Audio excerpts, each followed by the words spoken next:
Did you all see that thumbnail? If you haven't, go back and look at the thumbnail and look at that title. It is very important that you view that, especially if you have a soft, loving, kind heart like myself. Yes, I have a very loving spirit that comes with a bite and with a sting. How's everybody? I appreciate my life. I appreciate the light as well as the darkness. This is a beautiful day, and every single thing around me matters. Even the lint, you understand, that's over there on that dresser. The dust, the lint. I appreciate living. I appreciate having all of my faculties and being able to see and to smell, to eat, to taste, to walk. Because I got addicted to TikTok.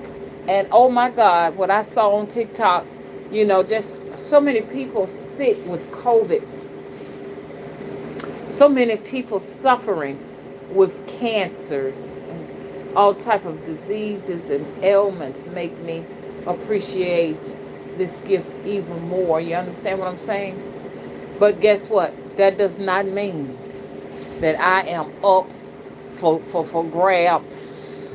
That does not mean I'm going to be a rug or washcloth or a dishcloth or something of that nature. You understand? Because, people consider my kindness as a weakness. What am I getting at? I will not forgive. Did y'all hear me? I will not forgive.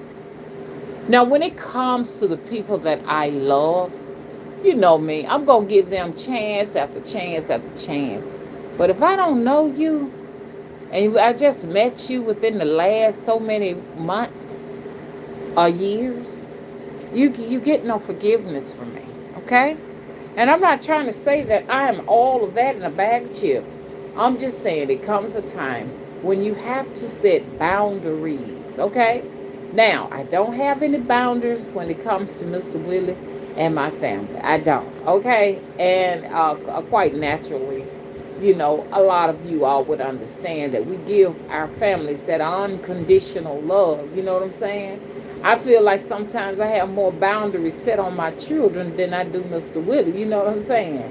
But I'm going to tell you, you may see that as some type of character flaw. I will never have it for a stranger. Do you understand? I can forgive forever. You understand? The things when it comes to my circle, my close circle.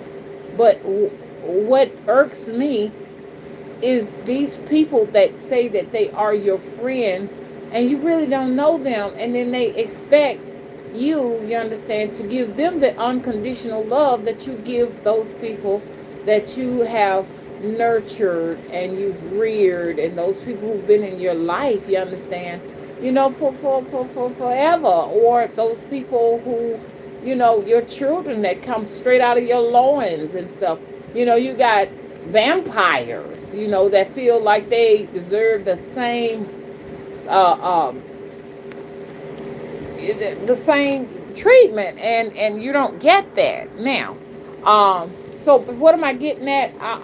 To forgive is to forget, and to forget is to repeat the cycle over and over and over again. It never ends, and the universe looks at it as if though this is what you want, and it gives you more of it. And I'm out to let the universe know right now that all of my violators, understand, gets no forgiveness.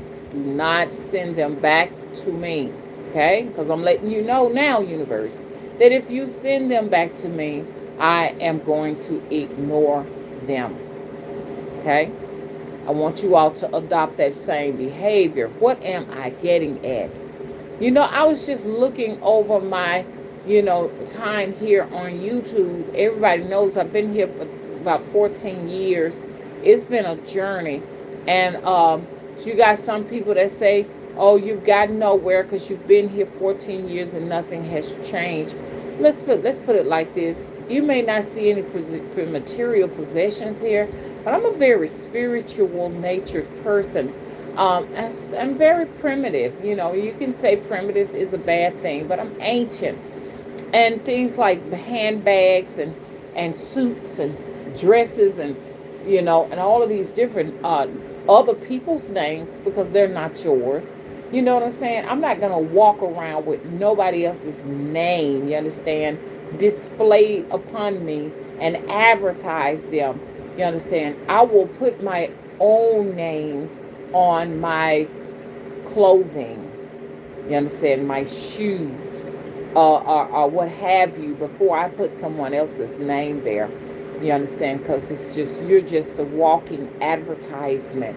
You understand? For someone that is going to take the money and make sure that their children are taken care of,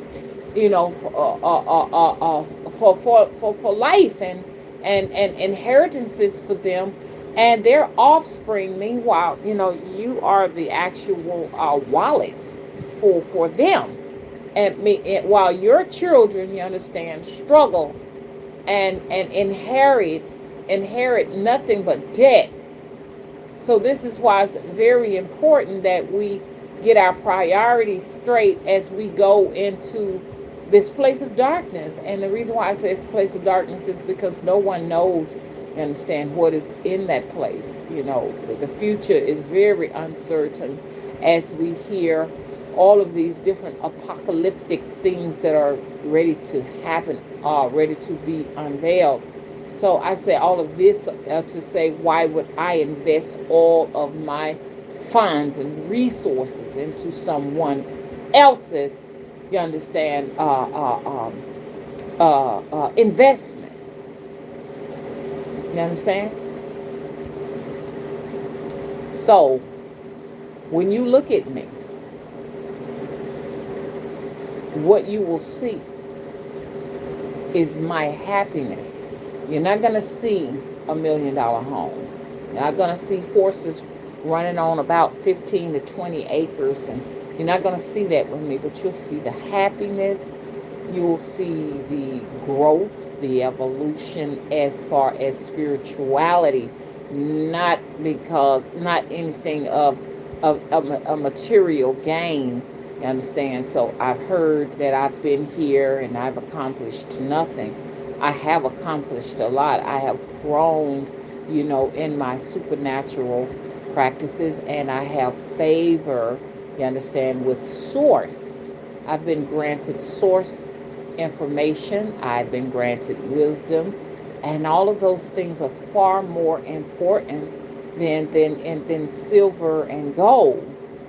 So when you say things of that nature, it just really depends. When you say, you understand, I've accomplished nothing, you understand, I have nothing to show for, it's not a reflection on me, but it is a reflection on you personally and where you are in your spiritual growth. Because if you equate, expensive wigs and dagger nails, stiletto nails, whatever you call it, and makeup and jewelry, and lots of beautiful women, handsome men, being able to take trips around the world.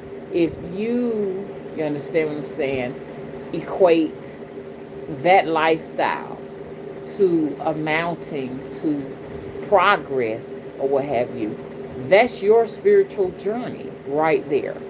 Please do not project your progress, you understand, with mine or anyone else's, because when you do that, you understand, you are announcing to the world and to the universe that is where it all ends. And I'm here to tell you that there is something much greater than that. I was just looking at all of the caskets, because TikTok just send you what it wants when you flip it. And I've been finding myself on more TikTok than YouTube.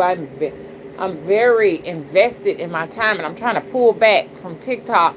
I stayed on TikTok a little bit too long, and it's very addicting. TikTok is addicting. How y'all doing? Hello to everyone. Can we get the thumbs up? It is very addicting. And just to see so many people struggling to breathe, seeing people on ventilators, you understand what I'm saying?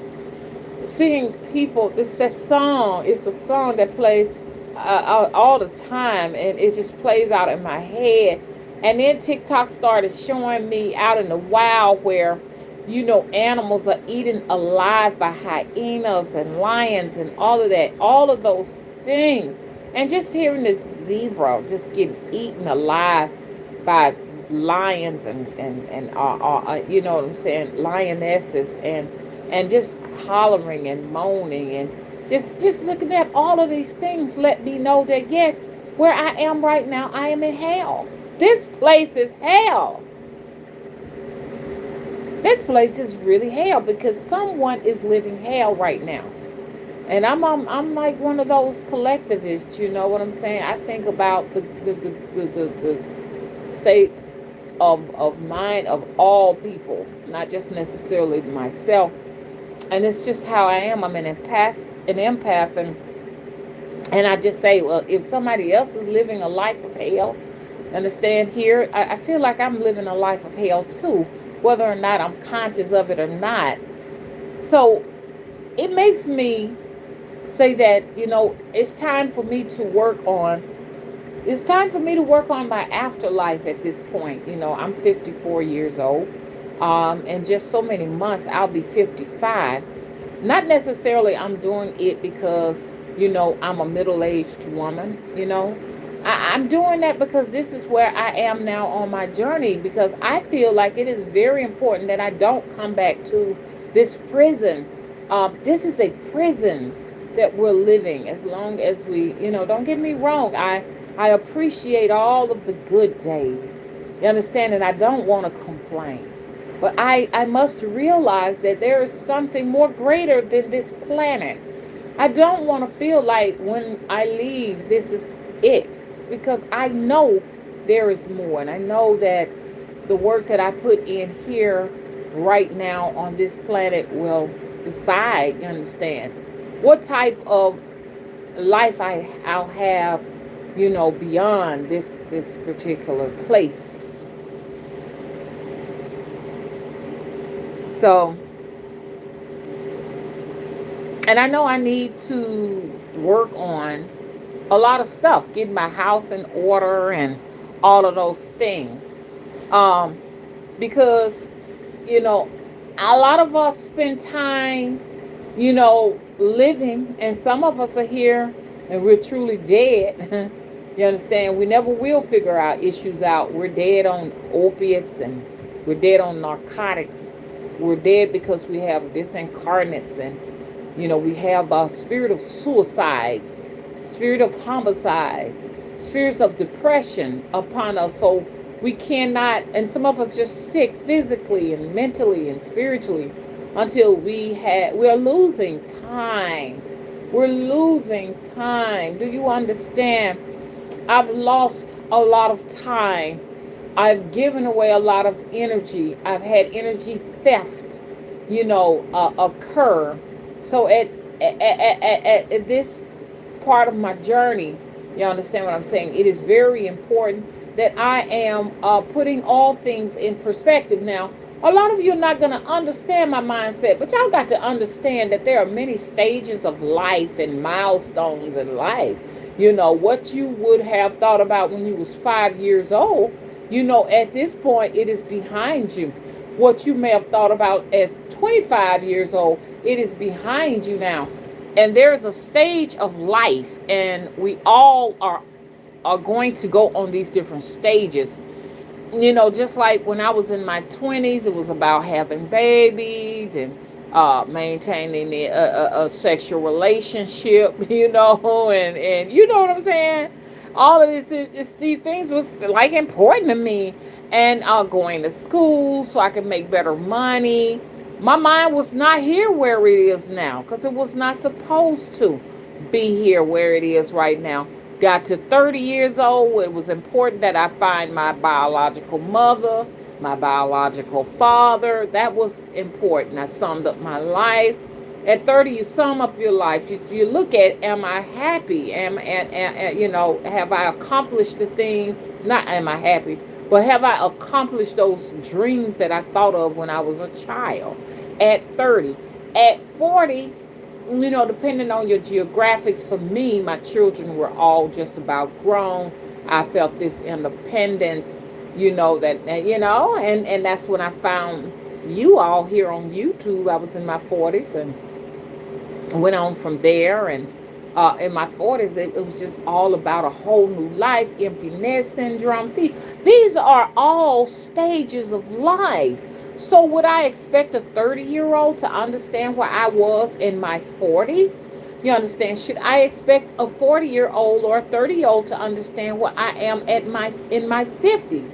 Now, a 60-year-old, 70 and 80-year-old may understand where I'm at right now because they have passed this stage of life. There is no way to be promoted to this place at 54. You can't promote yourself here. You can say, I get what you're saying, but you'll never understand until you hear. A lot of you all have young children. You will not understand where I am being here with no one to be responsible for. I was used to being responsible for an entire household. That is no longer here. So you sometimes get lost, you know what I'm saying, in your journey trying to figure out what am I supposed to do at this point now. And you never get used to that. I got on that journey somewhere in my late 40s with my children grown off on their own. And then it was like, my God, what am I supposed to do with the rest of my life? I feel so cheated. You women, get ready. You're going to go through this. You understand? And then with being in my, what you call it? Menopause. I'm a menopause, postmenopausal woman. You know what I'm saying? That is another adjustment, another aspect of your life that changes your life. Women, I don't care what you're going through right now. If you live to be my age, you're going to stop your periods. They are going to stop. It takes you to another phase of your life. You understand what I'm saying? It changes your body and how your body functions. It is definitely, it changes you somewhere, consciously, and how you view everything in life. And like I say, your waistline may have been smaller, but now you got a huge, big old waistline. A lot of women, if with good genes and a lot of exercise, will not probably have to experience the boxy waistline. You know what I'm saying? But it changes the way people look at you. Whereas you have men, you know what I'm saying, running to open the doors to let you in. You don't get that no more. So I said all of this to say this. A lot of people may not understand what I'm talking about when I say at 54, I feel like it is time to get my life in order. You know what I'm saying?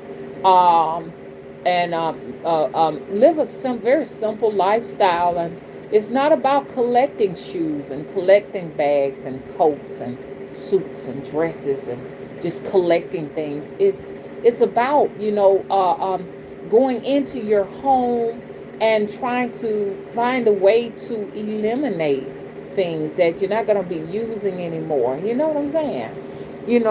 Getting the clutter out of your life on a physical level. It is that's where I am right now. It's a lot that I don't need. I like how the monks have it when they say, all you need is your clothes and your shoes and food to eat and shelter of your head. And you don't need all of these different objects and stuff, And I find myself hoarding a little bit. So I'm just glad that I can see that I'm becoming, most all middle-aged women start becoming hoarders. I saw my mom become a hoarder. I saw my aunt become a hoarder. And it's like you begin to get bored because there aren't any children to take care of. So now your next venture, I guess, is to find something to do. You find yourself in the thrift store. I found my mom in the thrift store. I found my aunt in the thrift store, and I said that won't be me. I found myself in the thrift store just grabbing stuff for my grandbabies, just overdoing it. Just my youngest grandbaby got so many toys until you can't even walk in his room because it's me trying to find something to do. We know he don't need all of those toys, and even his mom said, "Mom, don't, please. You don't have to get all of this. He has enough." You know what I'm saying? But so you want to declutter. You want to give some of your inventory, I call it, your life inventory, to charitable organization. I said, I'm just going to give, this is why I am on my journey. I'm giving away all my clothes to the thrift store. I'm just going to get rid of them. Just going to get rid of them. I got to get some of this declutter. It's time to paint the house on the inside. It's time to paint the house on the outside. Because all of that stuff messes with your psyche. And this is why you have so many, spirits and souls wandering the earth, because they still, even though they're no longer in their physical bodies, they're still trying to finish up unfinished business. And this prevents, you understand what I'm saying, a being from going into the next phase or the next evolution of their spiritual journey on the other side, because they still feel obligated to fix something here, and it don't matter no more. I can see myself being one of those souls where I'm still trying to tell my children, even though I ain't got a physical body, I'm a ghost now. You know what I'm saying? Hey, look, you need to do this, you need to do that. You'll find yourself in your children's business trying to fix them and fix problems for them, things that they don't even have any interest in. You'll find yourself in those places. Now, like I say, if you are not here where I am in your 50s, you might have some grandchildren in your 30s and your 40s. You still cannot relate to what I'm talking about here in my 50s. I have an empty nest of no children here, okay? So don't try to fit yourself in this geographic. Just allow you to take the information, put the gem in your pocket, and somewhere up ahead of your road, you understand, you'll have that key to unlock that door. So I said this, I'm just summing this all up. I'm saying this right here. You understand what I'm saying? I am not going to forgive. Never. So don't expect to think that you can come in and disrespect me after smear campaigns, public lashings, and think. And I want you all to adopt this behavior. You understand that I'm taking here in your everyday lives, with your coworkers. You understand your boss. You understand, with your companies, your neighbors, your family and friends. Adopt this same behavior.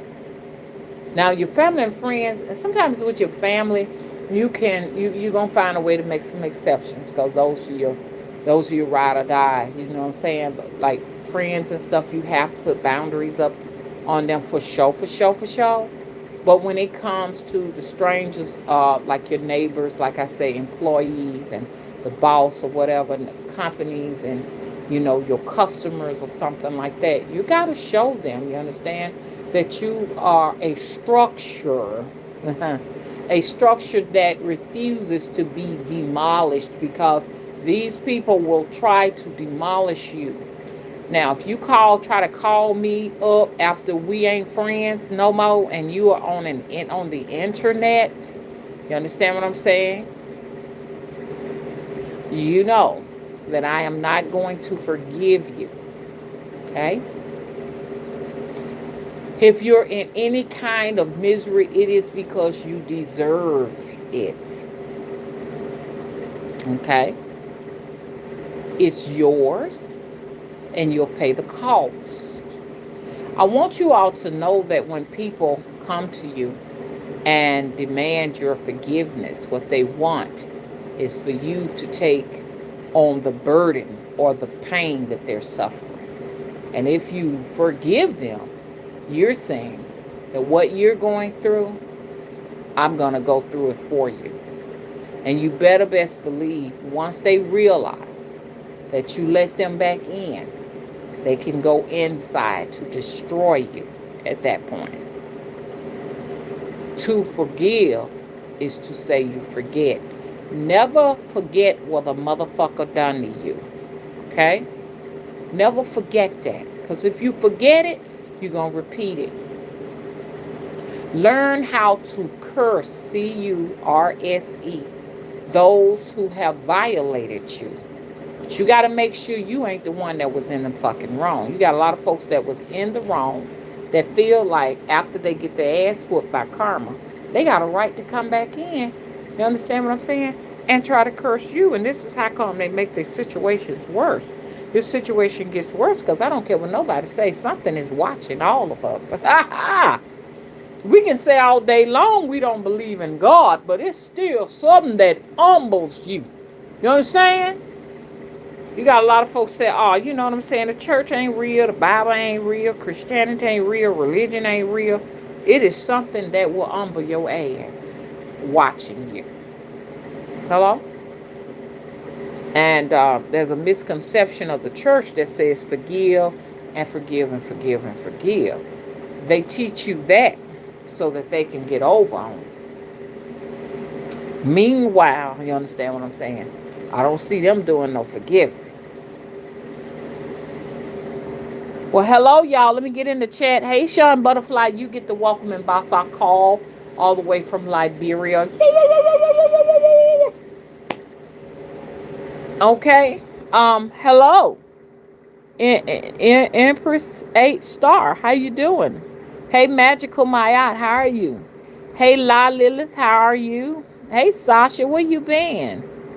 Oh, I love that thumbnail too, honey. Look at her eyes. She looking like you ain't finna fuck with me no more. I love that. I love it. I love it. Hey, no sheeple. Hey, Sting. Sting says exactly, forgiveness is not an option for me when it comes to people or so-called family who mean me harm. I don't play that, okay? You know what I'm saying? And like I was looking at that zebra was just moaning and crying. Oh my God, I don't think I ever get that out of my mind, to see an animal just crying, and as a horde of lions sit there and feast on him alive. Basically, to forgive is to lie down and allow, somebody to have you for dinner and eat you alive. That's how I see that. You understand? Because I don't believe that if you forgive a person, that they're not going to do it again. I mean, maybe because I'm an adoptee, because most adoptees, we really don't trust people. You got some people who are not adoptees that don't trust neither. A lot of us, I saw something. A lot of people that don't forgive have a damn good reason for not. Because our mothers, if you have a dysfunction with your mom, you'll never forgive anybody. Your mother is supposed to teach you how to forgive. I'm just like my daughters, you know what I'm saying? I'm talking about my daughters because I can relate to them. They're women. I'm not talking necessarily about my son. I'm just going to talk about my children. They can really trust. And the reason why they can trust, because they had a mama and a daddy we really gave them an environment, you understand, where they could trust people. You understand? So when you give your children that type of environment where they feel like, okay, this is my family right here, these are my peeps. I didn't get that. I didn't get that, y'all. I always felt like, even with my adopted mom and dad, that something was a bit off as a kid. Something was always off. I knew them was not my biological parents at the age of 8. Um, so my birth mother was not able to care for me, and I found out why. She did not. My birth mother went in to give me up for adoption initially, and she changed her mind. But once she had gotten, Alabama Pensions and Security into the situation, which is equivalent to places like CPS in Georgia, and here we call it DFACS. I think that's what they call it here. It's not, is it DFACS? CPS, DFACS, places like that. It's equivalent to that, but it was called Alabama Pensions and Security. Once they found out that she came in there, they were on the radar of me. And they started coming to the house. I was never there. And because she was afraid of her grandfather's girlfriend. Her grandfather's girlfriend would not let her have me back. Okay, so she was collecting a welfare check. Okay, and I didn't even know they had welfare in Alabama at the time. And so when they started coming in to check on my welfare, I wasn't there. And so they told her, we're going to take you to jail if you don't tell us where the baby is. So that's when she decided to go ahead on, and she had no choice but to let them know where I was. So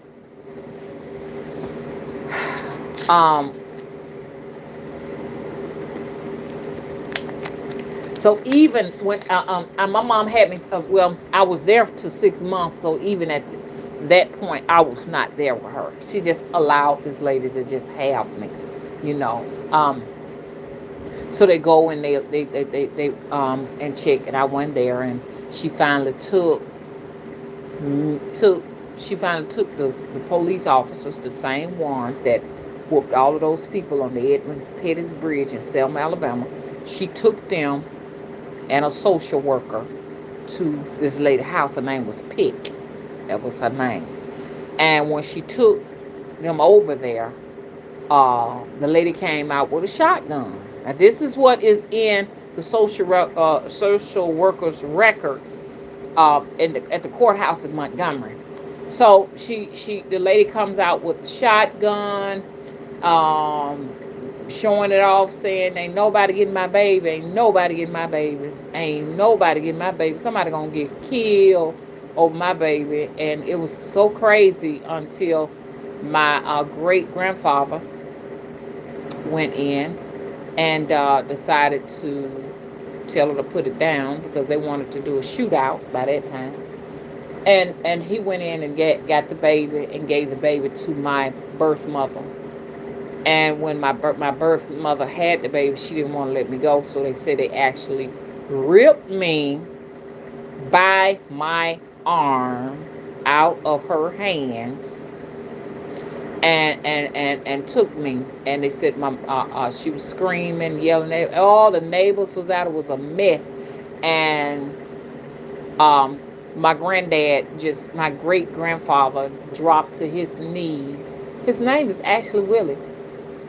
And I thought that was very interesting. Me and my son had a very emotional moment together because Ethel, y'all remember Aunt Ethel? Aunt Ethel said that my son reminds her of her granddaddy, Pa Willie.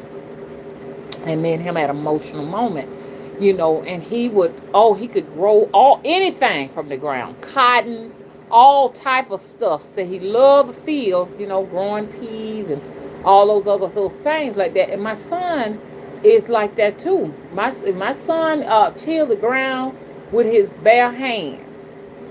Food was growing like mad. We couldn't even keep up. It was an overabundance of food. And so he always said, Mom, I want to be a farmer. Mom, I want to be a farmer, but I can't find land. I'm a farmer, Mom. I'm a farmer. I love working in the fields. You know what I'm saying? And I knew then, I said, my son is a reincarnation of my great grandfather, Willie. And like I said, my son named Willie. So, anyways, they said he died 1 week after that. So he had a massive heart attack. Because he kept saying he couldn't live without his baby. He couldn't live. That's all he had. And so my biological mama told me he died. He didn't last no time in behind that. So, anyways, I was put in an orphan that was in Selma. It was a Christian, like a St. Jude. I stayed there till I was 3 years old, in and out of different boarding homes. Just people. One in particular, I remember. They said I stayed on a farm with a family. It was a white family there. I was on a farm with a Caucasian family, and that's why I was introduced to different farm animals and stuff. And on there said I like to play with the chickens and then my mom was playing with cows and horses and all kind of things like that until my mama got me. I said all of this to say this: after a traumatic experience like that as a child, this is why emotionally, and I'm not trying to use you all as my therapist. I'm just only trying to tell you all why you may run into people that don't trust you. You understand what I'm saying? They don't trust you because they have been violated. You understand? When you violate children, you infect little children. Little children need love, they need structure. You can look at people in their face and tell when they have been just totally, you understand, just taken advantage of, because it leaves an imprint on your body. I've seen people, they always have a pleasant smile on their face, and you see light in their eyes, and they're always smiling. It's because these people have not been infected by people who are possessed by demons to violate children. That's why it is very important. Because, see, when children are violated like that, this was what makes them grow up to be serial killers. And this is what makes them grow up to commit suicide, thoughts of suicide. This is what makes them grow up to be psychopaths and sociopaths. You understand? Murderers, like I say, rapists, all of these things. And they go on because it's a demon, y'all. It's demon. They go on to infect other little children to continue to pass it on from generation to generation. So the next time you see those people with that light in their eyes, oh my God. In my situation, what it did to me, you understand, to be under circumstances where I was just totally, it's a form of neglect.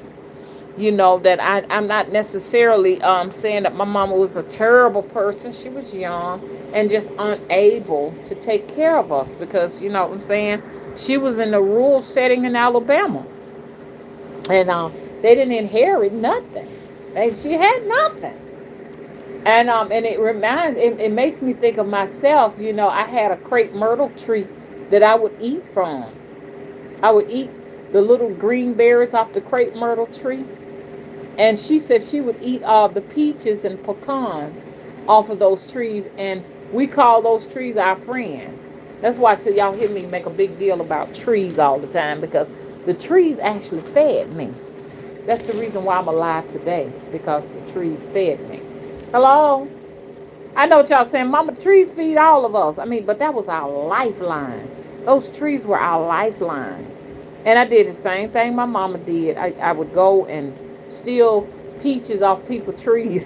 As a kid, that ain't stealing or what have you. But instead of me knocking on the doors to see if I could have pomegranates and peaches and things like that, I would just go back there and get them. Yeah, they didn't mind. They didn't mind. They didn't mind. Apples. My neighbors would have apples and peaches and all type of things. Why would I do that? Because my mom We were like complete vegetarians. We wasn't getting enough to eat. You know what I'm saying? That wasn't enough to eat. You ain't got no meat. Mama and them would eat meat, but Mama and them wouldn't let us have it. Because she said it would give us the worms. You see what I'm saying? So, but she would sit down and eat. Well, now looking at that now, that is a form of abuse. Mama would let us have sugar and cookies, and every now and then we'd have cake and ice cream. It would be a treat or whatever. That ain't abuse. That's her. I could say, well, she was looking out for our health, but you better not be caught with a noun later or a sucker. Ooh, gosh, she would kill you, man. She had this thing about sugar. She was obsessed with not having sugar, and she would have some there, but it was for her coffee. But she more or less did sweet and low and stuff like that, but it turned out to be bad too, because she wound up dying of pancreatic cancers and stuff like that from the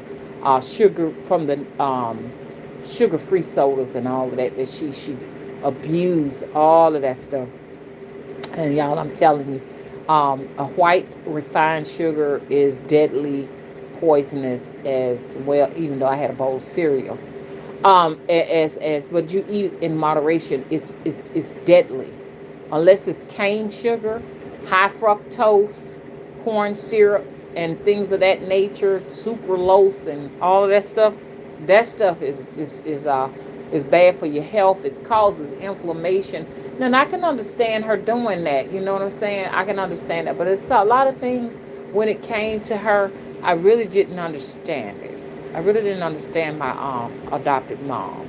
She was a very obsessed person over things. If she said don't do it, you couldn't do it. She was, and like I say, that lady has never promised me anything and did not give it. Even if she promised that she was gonna whoop my ass, that's what she said. She she did it. Never screamed, never yelled, any of that.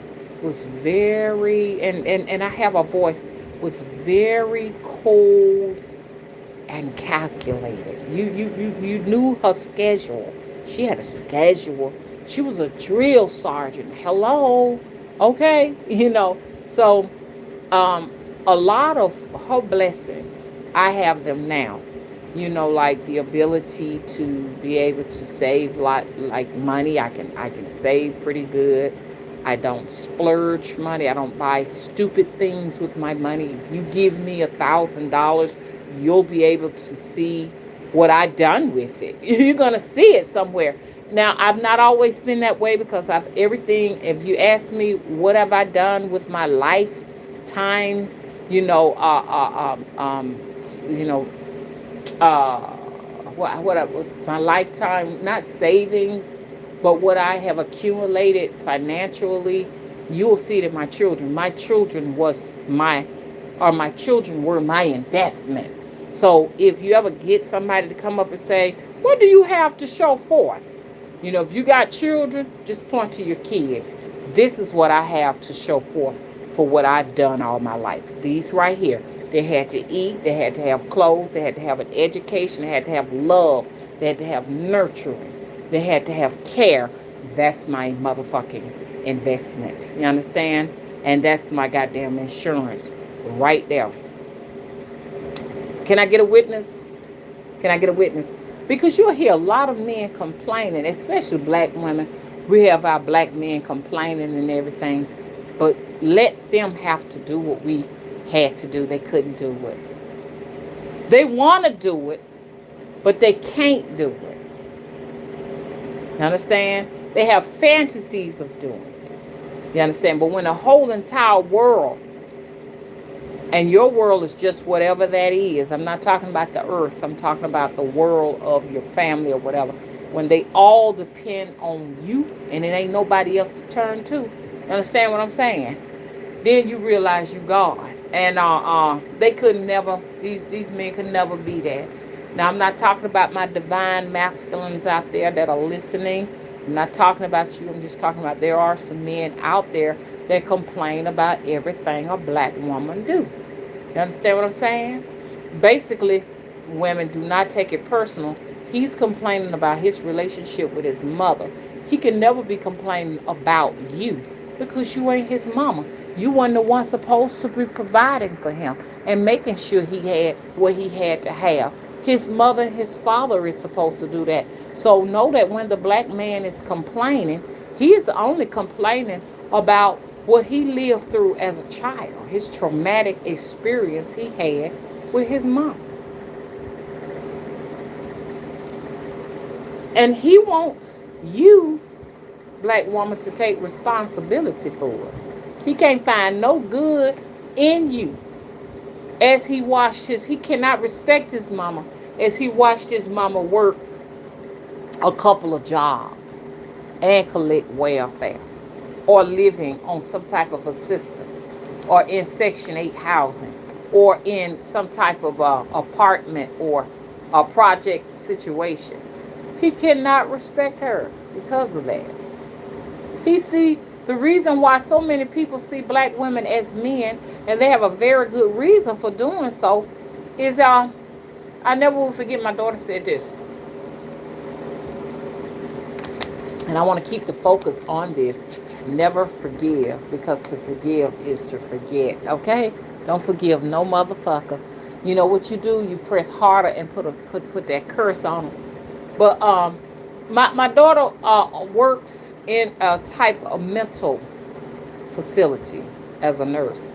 And she said there was a black man in there.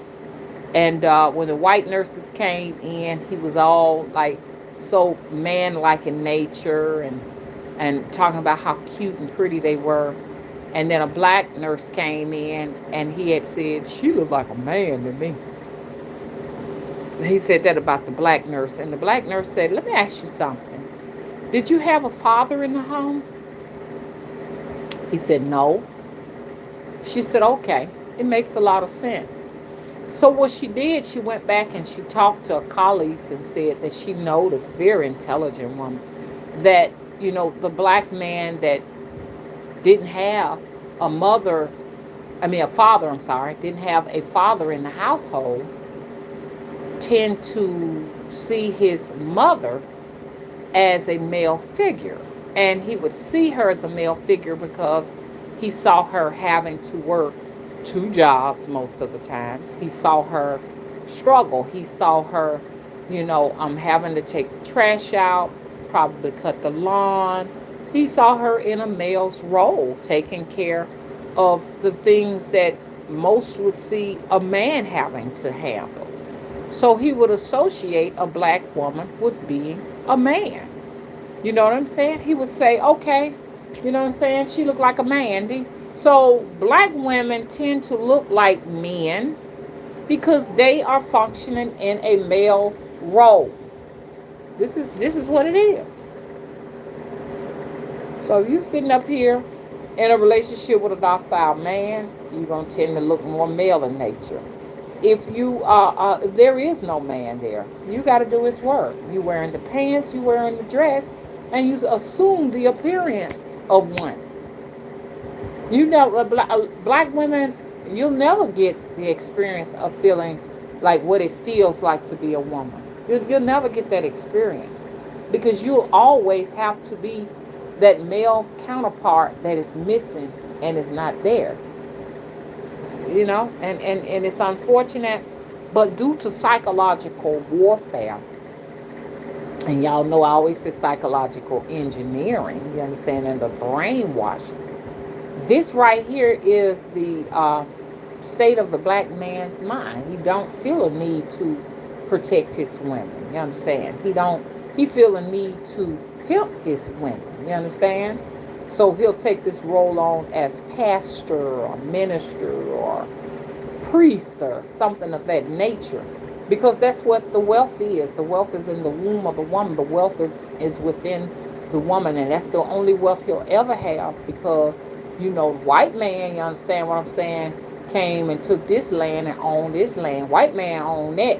So this black man for thirst and power to have wealth, he'll never have it unless he take his women, you understand, and exploit them. This is why you find a lot of black men on social media picking his topic to gain some type of wealth always centers on the exploitation of his women. That's where the cash is. So he'll do whatever it takes, you understand, to make a black woman look at. He would just trash her. He's not going to um, help build. He's going to destroy. Um, the state of the black woman is pretty precarious at this point, as she also goes through psychological warfare and engineering and brainwashing. Um, uh, but it's frustration on both parts. Both parties are frustrated, and they don't want to address what is really going on, and it's actually white supremacy that causes the frustration amongst the two. The fact that the two of us cannot look at each other eye to eye, we pass by each other and we hate each other, and it is not because of what necessarily the black man and black woman has done. It's what they have not done, and that is to focus on, you understand, the issue at hand, and that once again is white supremacy. Now, why I got on that subject, I don't even know. But anyways, I be channeling and stuff, and different information be coming from different places and everything. So, get your houses in order. Understand? Time is winding down. Okay, time is winding down. It's a lot going on. And that's why I love YouTube so much, because we could say YouTube is censoring and freedom of speech is gone, but you can still find out what's really going on, in the world. And seeing so many people out protesting that the JAB, people, not the JOB, but the JAB, what you call it, the extermination, people protesting the mandate all over the entire world, all of the news and everything that you would necessarily get on CNN, Fox, whatever, those places, I'm telling you. TV is dead. The only thing there is YouTube now. I mean, I couldn't imagine when I first came to YouTube in 2008, that, this place would become TV. You don't need no cable TV. Don't call me asking me, talking about you got some kind of cable TV package. And we don't want that. You know what I'm saying? No one wants it. Who's going to pay for that? Direct TV. You buy. No one wants you. What else that thing is? They finally went out of business. It was Direct TV, and it was another one. They know they didn't have a chance. I think it was Direct TV. But anyways, who wants that? Let me get over here, y'all. Can we get the thumbs up, y'all? Hey, Zahava. Hey, Scott Taylor.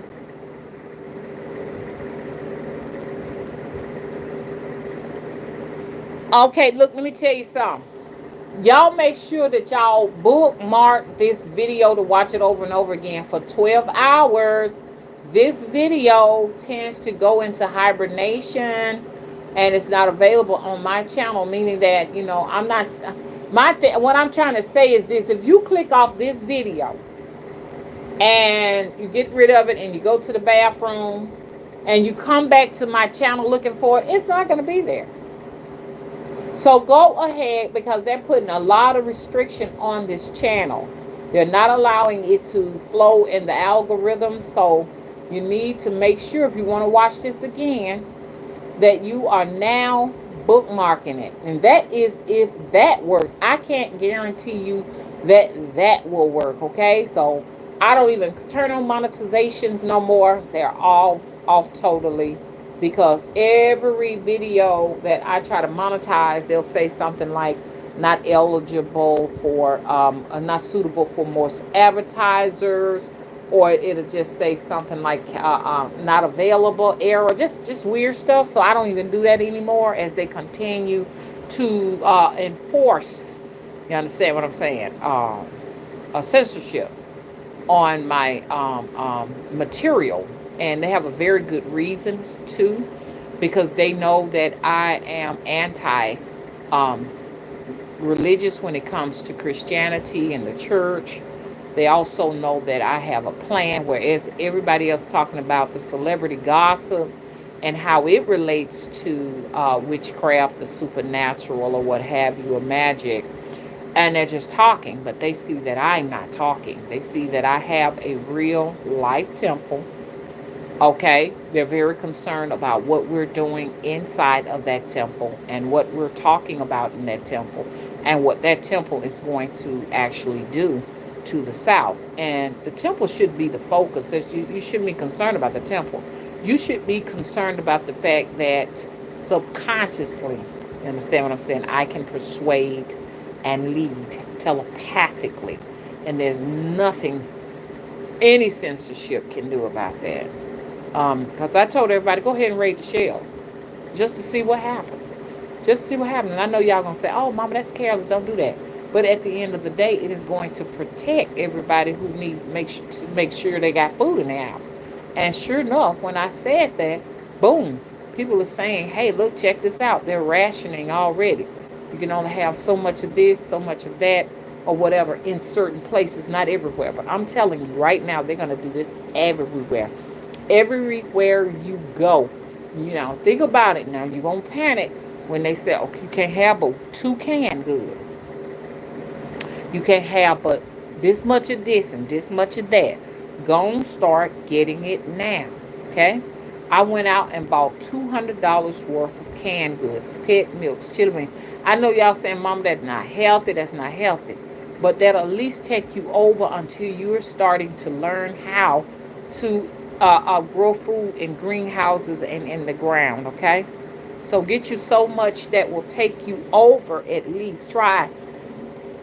Please, if y'all don't do nothing but buy 1 canned good the next time you go to the grocery store. Let's start practicing that. If you got credit cards, go ahead on. If you got $3,000 worth of credit available, get $1,000 worth of food. Don't get it from just one store. Go to at least 3 to 4 stores. Monday, get so much. Wednesday, get so much. Saturday, get so much. And start putting it up. You may not even have a place. Just stack them up in a corner. Just stack, stack, stack. Like me, I'm buying a lot of... I haven't been seeing pet milk, y'all. That's another thing. This is what they're doing. They're downsizing companies. So whatever sells the most and the best, they're keeping those products around. And products that, you may be used to seeing on the shelves, you don't see them no more. Like pet milk. I haven't seen pet milk in any of the Walmarts here in a minute. They're promoting Carnation, which I like Carnation better because pet milk just tastes like regular evaporated milk. It just don't have that taste like Carnation does. But I've been like just grabbing boxes of milk, canned goods, just you name it. I got a video that I'm gonna upload so that you all can see. Go out, y'all, everybody, and go and get 1 canned good today. Come on now. Get 1 canned good. Do something. Do something. Don't wait till they make an announcement that, you can only take out so much food, because that's when people are going to be standing in lines to get in the grocery store. Because it causes a desperation. Once you see, oh, you mean to tell me I cannot take out but 3 cans at a time? Okay, so that's going to make me do this right here. It's going to make me go home, put that up, and then go back over there again. And this is going to cause clogged up lines all out there in the parking lot. How about that? This is what you're finna get ready to go through.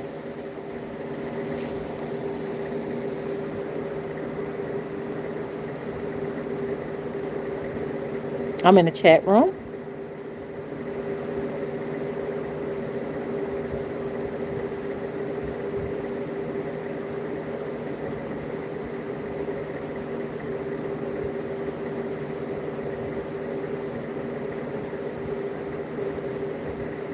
Hey, Sub-Sahara, how you doing?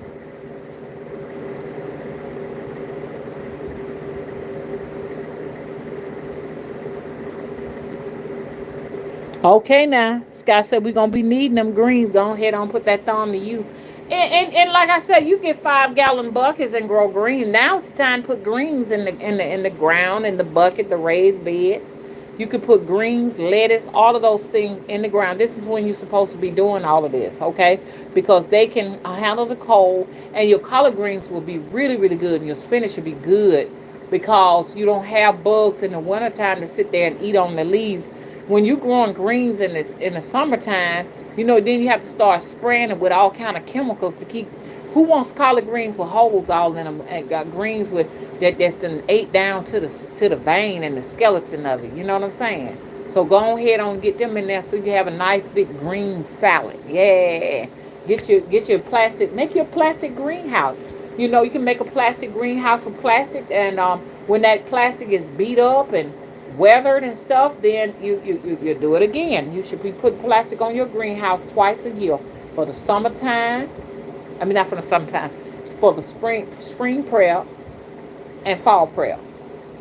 Okay, the greenhouse does not have to be a big, huge, elaborate greenhouse. It could just be, a little small structure, something. It don't have to be tall enough to walk in. It could just be something that you open up, like flip over, looking like a chest or something. They got those. They got the chest style kinds of greenhouses where you can put all of your precious little sucklings. I think that's what they call them. Do they call them sucklings? Starter plants? I think they call them that. You can put them down in there when it gets really, really cold, and they'll continue to grow and grow and grow. Now you still got veggies and stuff growing in the wintertime. Y'all got to learn how to do this.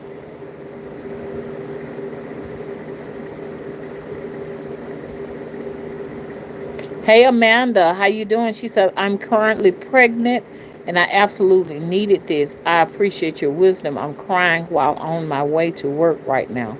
Thank you. Oh, okay. Amanda, well, Amanda, you know, um, you're going to have the hormones and stuff, like your hormones are going to be like all over the place, because hormones have to change within your body so that it can produce the nourishment needed to the fetus, your fetus or your baby. And so this is what you're going to experience. You know what I'm saying? Along with, you got all of this going on here in social media and what's going on in the world. But this is one thing I need to stress to you. And I don't know if you're still here or not. Make sure you're breastfeeding your baby. Okay? Breastfeed your baby. Only results of formula if you're not producing enough milk. My daughter could not produce enough milk for nothing in the world. And I was like that too. Just didn't produce enough milk. You know what I'm saying? And so I had to do supplementation. She had to do, so it has to be some type of genetic thing going on. So she had to do, what you call it? Isomil. Isomil. That's what she had to do. And when you start doing isomil and all them stuff, just know your milk gonna go ahead on and dry up. So that's why I said, please breastfeed as much as possible, because that's the best food a baby could ever eat. And start putting up your pet milk. Get your pet milk put up, so your baby, when you're not breastfeeding or what have you, you got plenty of breast milk on board. Or if you want to store formula, I just don't know how long formula lasts.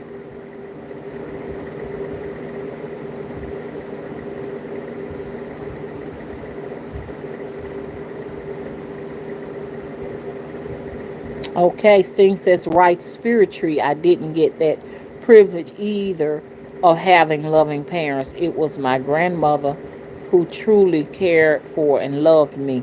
That's why she and I have a great bond now. I'm caring for her. Okay, beautiful that you're caring for your grandmother. We don't need to be trying to put our grandmamas in no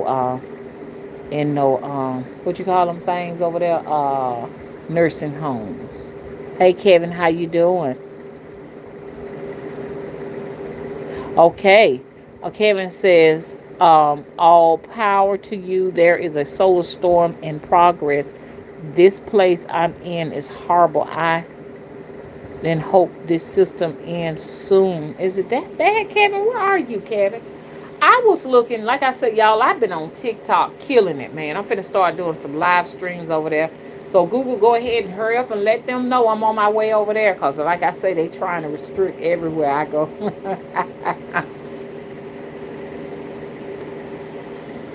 I was on TikTok yesterday, all last night. I stayed on TikTok too late. And and I got a lot of business to take care of because y'all, I'm getting ready for the ancestral veneration. I only got 29 days left. I'm like, golly. But this was going to be more simplified because I'm not going to have the event in the temple. The event will be at a facility because there are far, far, far more people coming than the last time. So it's going to make, really and truly, to tell you the truth, when you have these things in facilities, it's less of a headache than having it in the temple. So I can see where it would be nice to, I wouldn't mind getting me an event center. I'm going to try to invest as much as I can into Selma. Selma needs some event centers. I don't really have no event centers. So if you can get your hands on a few hundred thousands and get you a center, you'll be doing good because lots of people want to have parties. They don't have a place to go to have their parties, to have meetings and things of that nature, festivals or what have you. You want to be in a situation. So y'all come on, let's buy all the investment in Selma. Everything there is dirt, dirt, dirt, dirt, dirt, dirt, dirt, dirt, dirt cheap. Um, so I was on TikTok all night, all just killing it. And I like the live streams. You could just go boom, there's a live stream going. Like whereas YouTube getting to the point, I don't know, it's YouTube restricting live streams. These are just, you can just flip through live stream after live stream after live stream after live stream. I began to like TikTok, y'all. So I'm on there and I flipped through 2 different live streams and it's packed with snow. And I'm like, wait a minute, okay, now I know we're in 2 different hemispheres, but whoever this was live streaming these 2 people, I'm like, where's all this snow? Well, no one should have that much snow unless they're in the Antarctic or somewhere in Greenland or something. Even Greenland don't have that kind of snow. Even the Arctic is melting of snow. And somebody said, one person said it was Japan. I saw 2, like I said, 2 of them, and the snow was falling heavily from the sky and stuff. And so I said, maybe it's a pre-record. So somebody said, no, it is actively snowing. It is actively snowing in either, I think, Japan or China. And I said, wait a minute now. Wait a minute now. Now, I know there's some places in China it snows there. I don't know what time of the year because the panda bears have to have snow in China. That's a very heavily protected area. You ain't just finna just go up in that place like that, man. Even these American journalists and researchers and stuff like that have to ask them permission to go and see the pandas, But if it's Japan, something ain't right. What I'm trying to say, I know that they are engineering weather. And then somebody said in Africa that they're doing this. Yeah. They said in Africa they are making it snow in Africa. Y'all know they trying to make it. Oh, it's not gonna work. I can't. Man, come on now. They're gonna try to make it where it's snowing year round, y'all. Artificial snow falling from the sky year round, and it's radioactive. Most snow is manufactured in nuclear plants. That's why they call it nuclear snow. Look it up. They're just radiation just everywhere. Man, it's just radioactive out there, all in the sky and stuff like that. The water that drops from the sky is radioactive, but it's no way to get away from there. But I'll be glad when all this stuff does not work no more. Even you think so, huh? Aja. Aja playing with her bell? Or are you frustrated and mad with it? Oh.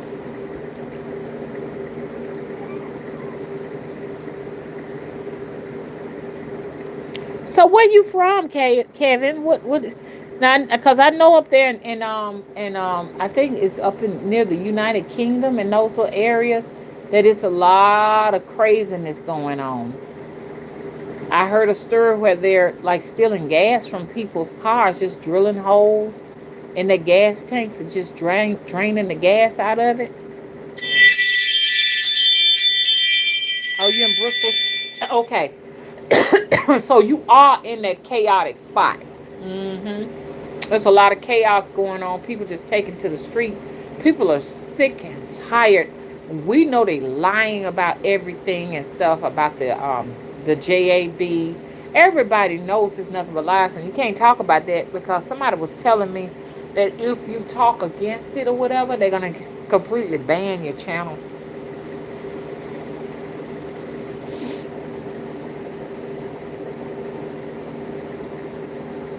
Oh, it's happening in North London. Okay, it's happening in North and London. Oh wow, I'm finna get off of here and watch it, y'all.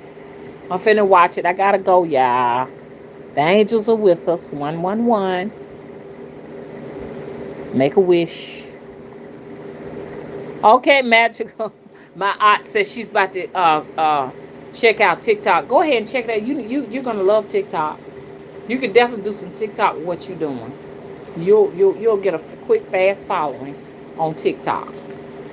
I was on there and couldn't believe I had like 700 views, and one day I just kept hearing TikTok go off, go off, go off, and I'm like, what is that? I think it was 600 views, something like that, and then it was for one day. I said I could never get 700 views in one day on YouTube, never. I stayed on YouTube 2 or 3 hours, ended with about 700 views on the live stream. And when the video was over, they took it back down to $200. I mean, 200. Listen to me, I'm equating everything in money. They took it down to 200 views. I was like, what happened? Why did you take my 500 views? They took them. So, like, if I finish this video now with 100 views, they take it down to like 50, 60, or something like that. And that's all a part of censorship. So, y'all know that that's what it is. They're controlling the content that you all see. It's going to be very difficult to find a lot of things that you would like to see on YouTube that may be conspiracy related or something of that. And you really want to know what's really going on. You understand what I'm saying? You know something ain't right. You're looking for it on YouTube. You used to be able to find it, like the Two Sons, Channels like that, they got those hid. Those are hidden channels. I did a video where I was showing the nuclear plant pumping clouds out. You could clearly see it. I was behind somebody's house filming it, and they age restricted it. And I'm like, why? All I said was, here's the nuclear plant, and here's the I didn't even say nuclear clouds. I said, that's a nuclear plant, which I know it's a nuclear plant in Cordova, Alabama. And I said, it's pumping out clouds, and it is affecting the atmosphere. That's all I said. And they age restricted. So when you go to start talking about this, and when they do that, that means because it's real, it's true. Because people talk nonsense and act silly and buffoon and do stupid stuff, that's not censored. It's not censored. People bully. There's still videos of me being racially slandered. They're still there. But yet YouTube says that they have a policy of no bullying, and they don't tolerate that. But it's there. Why is that? Why is it there? Because they are not talking about African American women when they say they protect their viewers. And they're only deciding who they want to. And if I wanted to, I could go out and start a civil action lawsuit on that if I wanted to. Because it's just blatantly in your face. I'm just not going to invest my money into anything like that. I just want to be here for my advertisement. If I had $5,000 or $10,000 to sue YouTube, I wouldn't even put it into YouTube. I would take that $5,000 or $10,000 and invest it into, purchasing another as a down payment to purchase another property. What I want to do, I want to buy another piece of property, and I'm looking now actively, and I want to turn it into an actual African American museum in Selma, Alabama. But I got to go and see the legality of it all, and even Selma is fighting me tooth and nail. Okay, and there's a lot of places, and a lot of people don't want to see me coming because they know that I'm built out this tough ass skin, and I'm liable to haul off and do any motherfucking thing. I will say what other folks want to say, that America is still prejudiced. I'll say that. Don't be telling me to beat around the bush as to what's going on. I know what's going on. Don't be, oh, I don't want to think that that's what it is. Don't say that's what it is. Yes, it is. I think America is still, you understand what I'm saying, racist.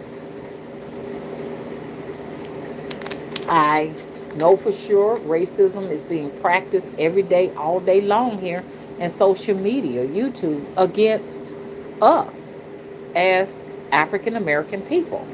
You understand what I'm saying? Don't tell me it's nothing else other than that. You understand? A spade is going to always be a spade. You ain't going to change that. You understand? Leopards do not change their spots, and tigers don't change their stripes. So they don't want you to do that. They don't want you to deny racism exists. They want you to deny and act like a fool, like it does not still affect you. They want you to walk around and serve old massa. Because somebody's got to be on the bottom to carry those on the top. They don't want to give up their privileges, and you got to best believe, black people enjoy being on the bottom. That's where they want to be. And if you try to climb out the barrel, you understand, they're going to pull you back down and say, it's not going to be anybody white that's going to pull you down. It's going to be the people that look like you that's going to get you down, because they have been programmed to keep you in check. The black woman, the black man has been programmed to guard the gates of white supremacy. God damn it. Them your enemies. This is why a lot of people are packing up, and they're getting up and they're leaving, and they're going overseas. They're going overseas because it's this right here is a situation that cannot be fixed. All of these people with that mindset will have to be exterminated. The only fix is extermination. All of the Uncle Toms and Aunt Jemimas and Uncle Ruckuses will have to be exterminated. They're good for nothing as far as where we're going. Where we're going is equality for all. Black, white, everybody's going to get this equal amount of opportunities because Babylon is falling. Hello? The structure is falling. And you don't have to believe me. Just do what Kevin say. Go and click on those. Go and type that in and see what's going on over there in London and all of them different places, and you'll see what's going on. Hello? People are building in Africa and tearing down in these European countries. European countries are being torn down. Do y'all see this? They don't want you to know that they packing up all of the food they possibly can. and storing them in pods and shit like that. They don't want you to know. The corporations don't know. Want you to know, because if you know, then you gonna compete with them to store everything up. They all in the underground putting all their canned goods up and survival foods underground. They ain't gonna tell you nothing. It's every man for his goddamn self. Y'all, did the government shut down today? They don't want your ass to know this. I wouldn't want you to know it neither. Because I know it's a lot of y'all. And it's going to cause a panic. And once you tell people, hey, look, we running low on food, they got nothing, half of them, to live for. They ain't going back to no more jobs and continue to work for old massa and hold up the bottom. They ain't going to hold the bottom up. They're going to get afraid. So we're just going to go ahead. This is what the elite said. We're just going to go ahead on and keep storing our foods and not letting them know what's going on. And then we're going to go down there to the ground. That's what y'all going to see a lot of black pipes sticking up out the ground. You're going to see a lot of black pipes, because I done seen that. They're going to go ahead and keep storing all their stuff on the ground and everything. And then when it goes down, when God comes back, okay? And y'all don't know who God is. God is that motherfucking son. That's who that is. The Son of God. The Son. That's your God there. It's coming. It's approaching us. It's getting bigger and bigger. If you don't believe me, look at it. It's coming close. Hello? It's coming. And you all gonna see the sun blink as it goes, as it comes in this direction to place judgment on humanity. You're gonna see it flicker. It's gonna be doing some very weird stuff. It's stuff that they won't be able to cover up. Things they won't be able to hide.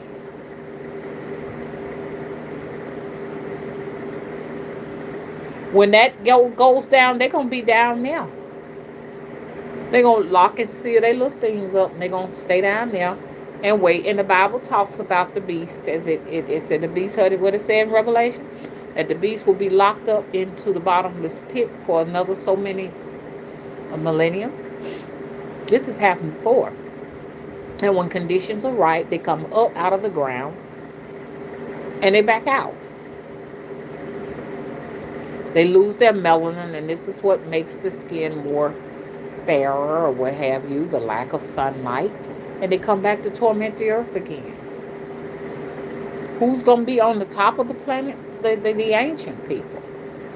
The original people will be here. Okay? You don't have very much time. And I got to tell you, stop waiting on them to tell you what to do, and go and get the work done.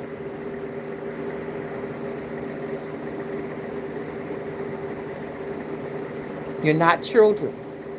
You're grown and responsible adults. And you know yourself. You see certain parts of the shelves going empty. You know this. So what are you waiting for? So by the time they go head on and head into the interior of the earth, they're going to remove just about all the water from the reservoirs and taking it down there. Okay? And then they're going to just leave your ass up here, fending for yourself. And we don't know how we don't know the natural ecosystem of America. We don't know it. What I mean about that, we don't know what the rain cycle really is. Does it naturally rain? When you all see it rain, it comes down with a force. That's because it's not natural. Now, what I've noticed that, in most countries, there's a rainy season and a dry season. Is it supposed to be that way here too?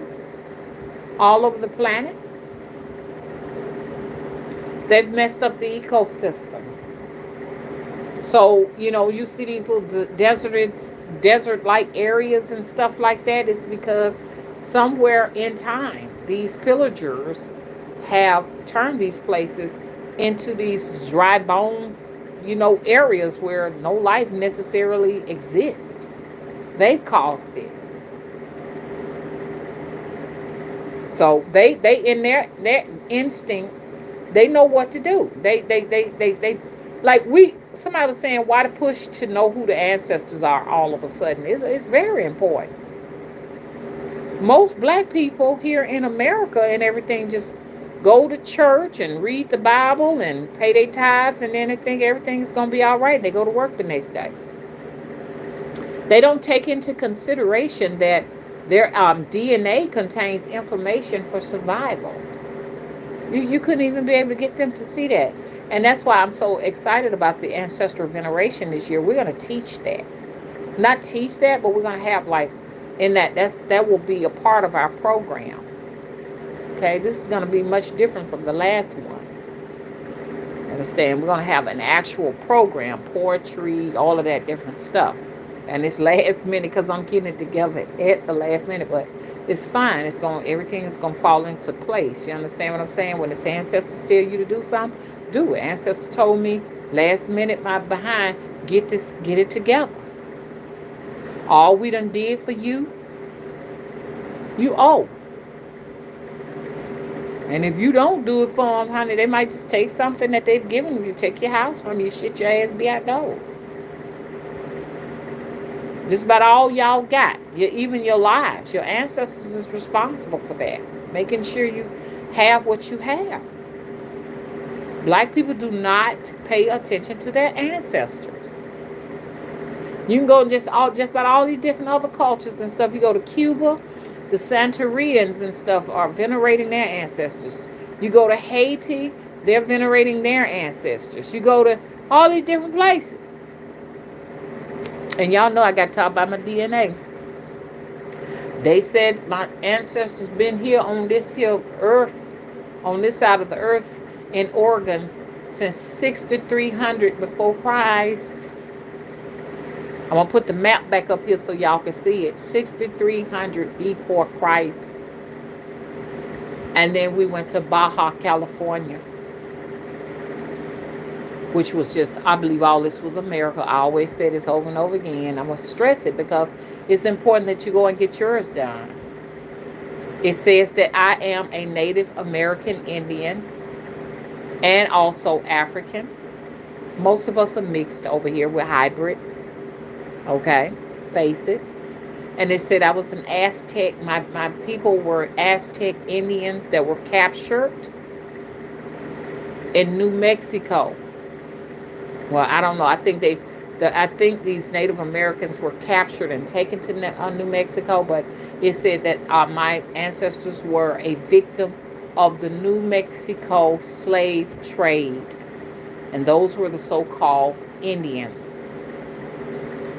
So my family and people are from out west, Oregon, Baja California, New Mexico, and Mexico. The actual country, Mexico. And then we went on to Panama, and I really love this company. We went on to Panama it looks like the Virgin Islands, St. Lucia, all of those different places is where they have a circle, St. Martin and all of those different little tiny islands. They had all of that circle. So I'm from those places. And it's funny because my goddaughter, you understand what I'm saying? Because we only have island people to gravitate to us. And I thought that was interesting for a very, very long time. Most of my daughter's friends are all from the islands. I thought that was crazy.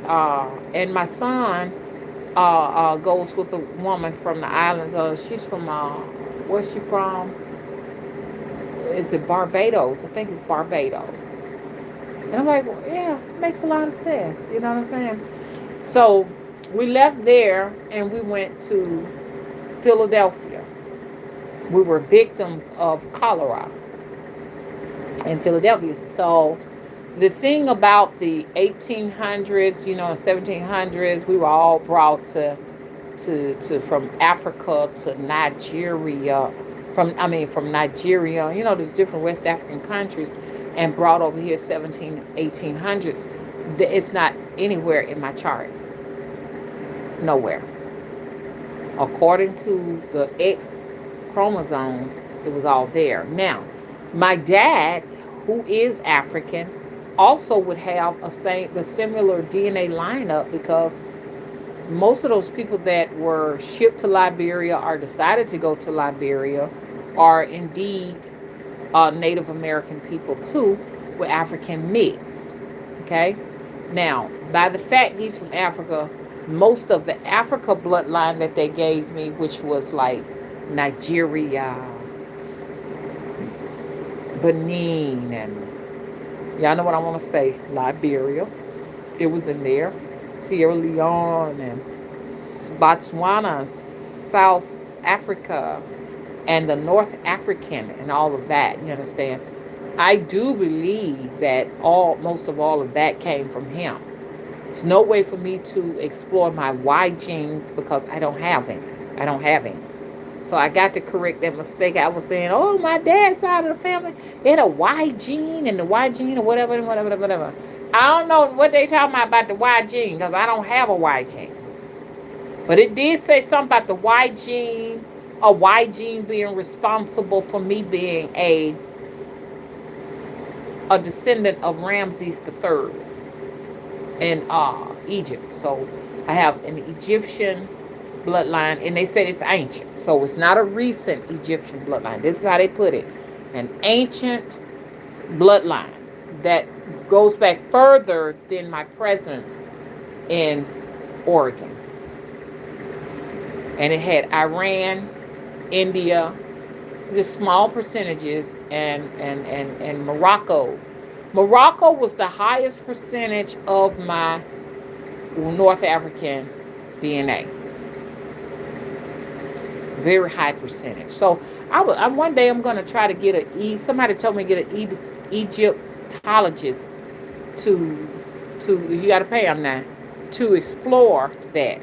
But it says that the Y haplo group came from the Valley of the Kings in my bloodline.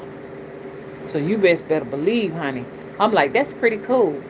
The only thing about it is that I'm a hybrid.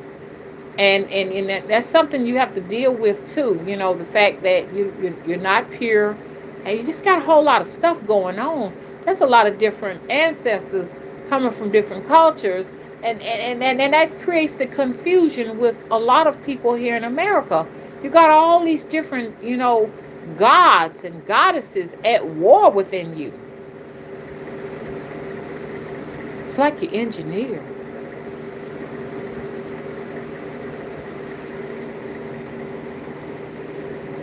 Hey, Melanated High Priestess, how you doing?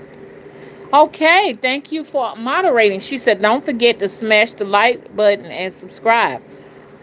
Melanated High Priestess, I'm going through a lot of tough censorship over on my end. I mean, they're really pounding on the structure of this channel. They won't allow me to monetize anything. It always says error when I try to monetize, and so the numbers are pretty much dwindling.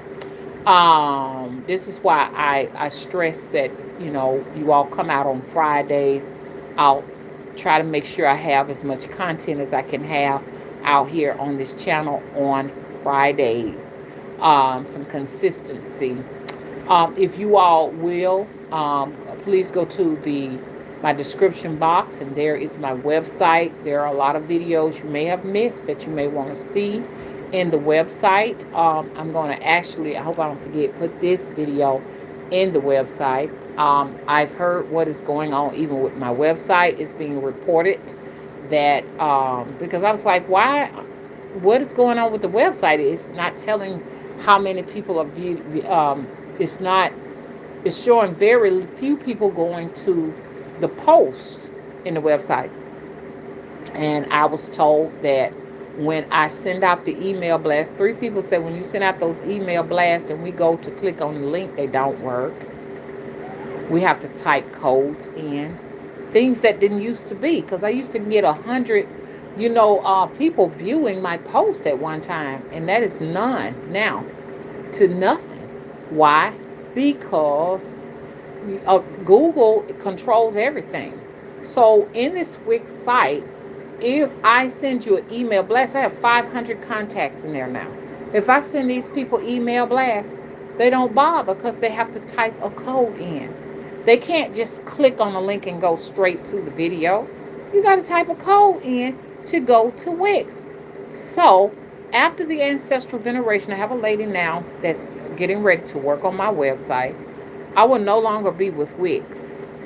I am going to get rid of Wix and stop them from taking $60 out of my account and controlling the people that want to see me. I'm going to have them all transferred over to my new website, and Google is trying to get ahead of me. I'm telling y'all, there's someone in here now. We talk on the phone. We have seen Google, understand, listen to the conversation. We've seen it with our own eyes. They listen to everybody that calls me and talk to me. Hello? It's just like that. So when I say I'm going to do something, they already steps ahead of me, just like I went to Anchor, that our podcasting Anchor place. I had gathered within 1 week 150 people. They went and blocked all of the people, and the people said, they say you blocked me. No, Anchor blocked 150 people from my podcast, and I couldn't find them. That's the threat that I am. They know that I have power of persuasion. They want me gone because I'm telling everybody, and I'm finna do some videos on how to execute effective curses. Y'all already know they don't want me to do that. They don't want you all to grow in your power. They don't want you to stand in that power. It has to be told. That's what I came here to do. It's hard work. I'm the perfect person for it, because anytime you tell me no, I'm going to get around no.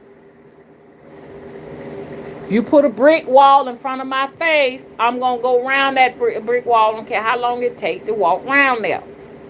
I'm going to climb the brick wall. That type of person I am. You got barbed wire and all of that stuff all over your stuff. I know it's a way for me to get around that. I'm not as nice as people think I am. Okay? I came here to do that.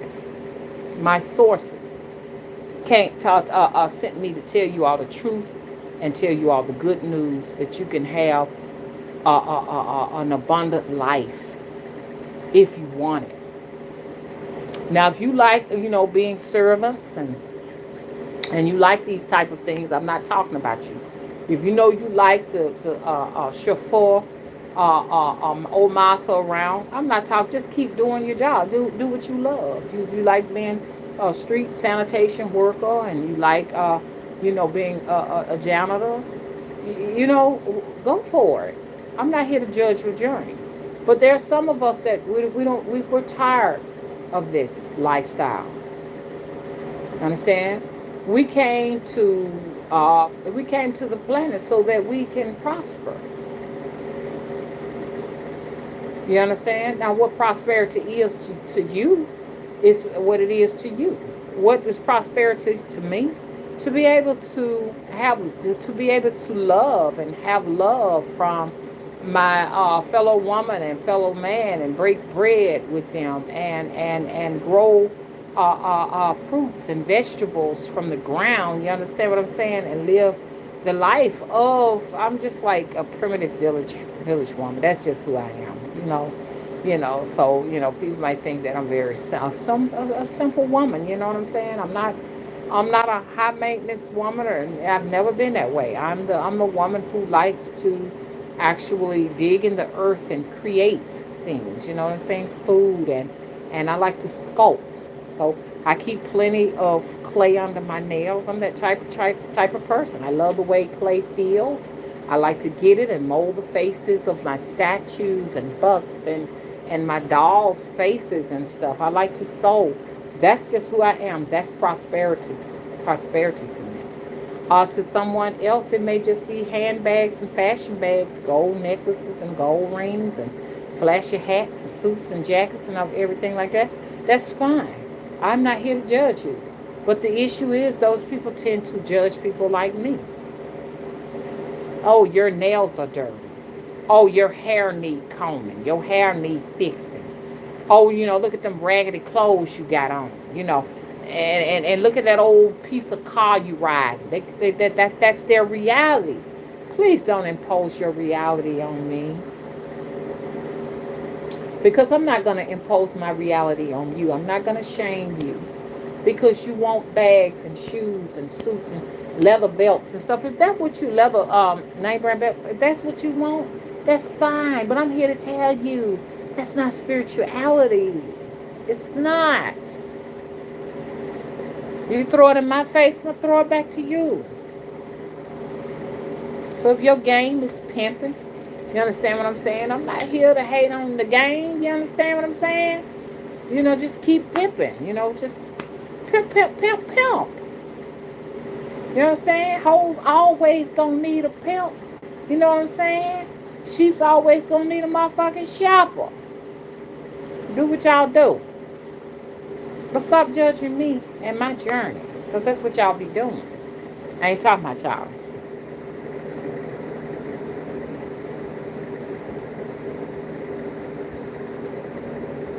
Okay, so yeah, Kevin, the phone calls be monitored. Me and this person, we were on the phone, and all of a sudden the phone hangs up. We call back, and we're on the gray screen. The gray screen, it looked sort of like how Spreaker looks.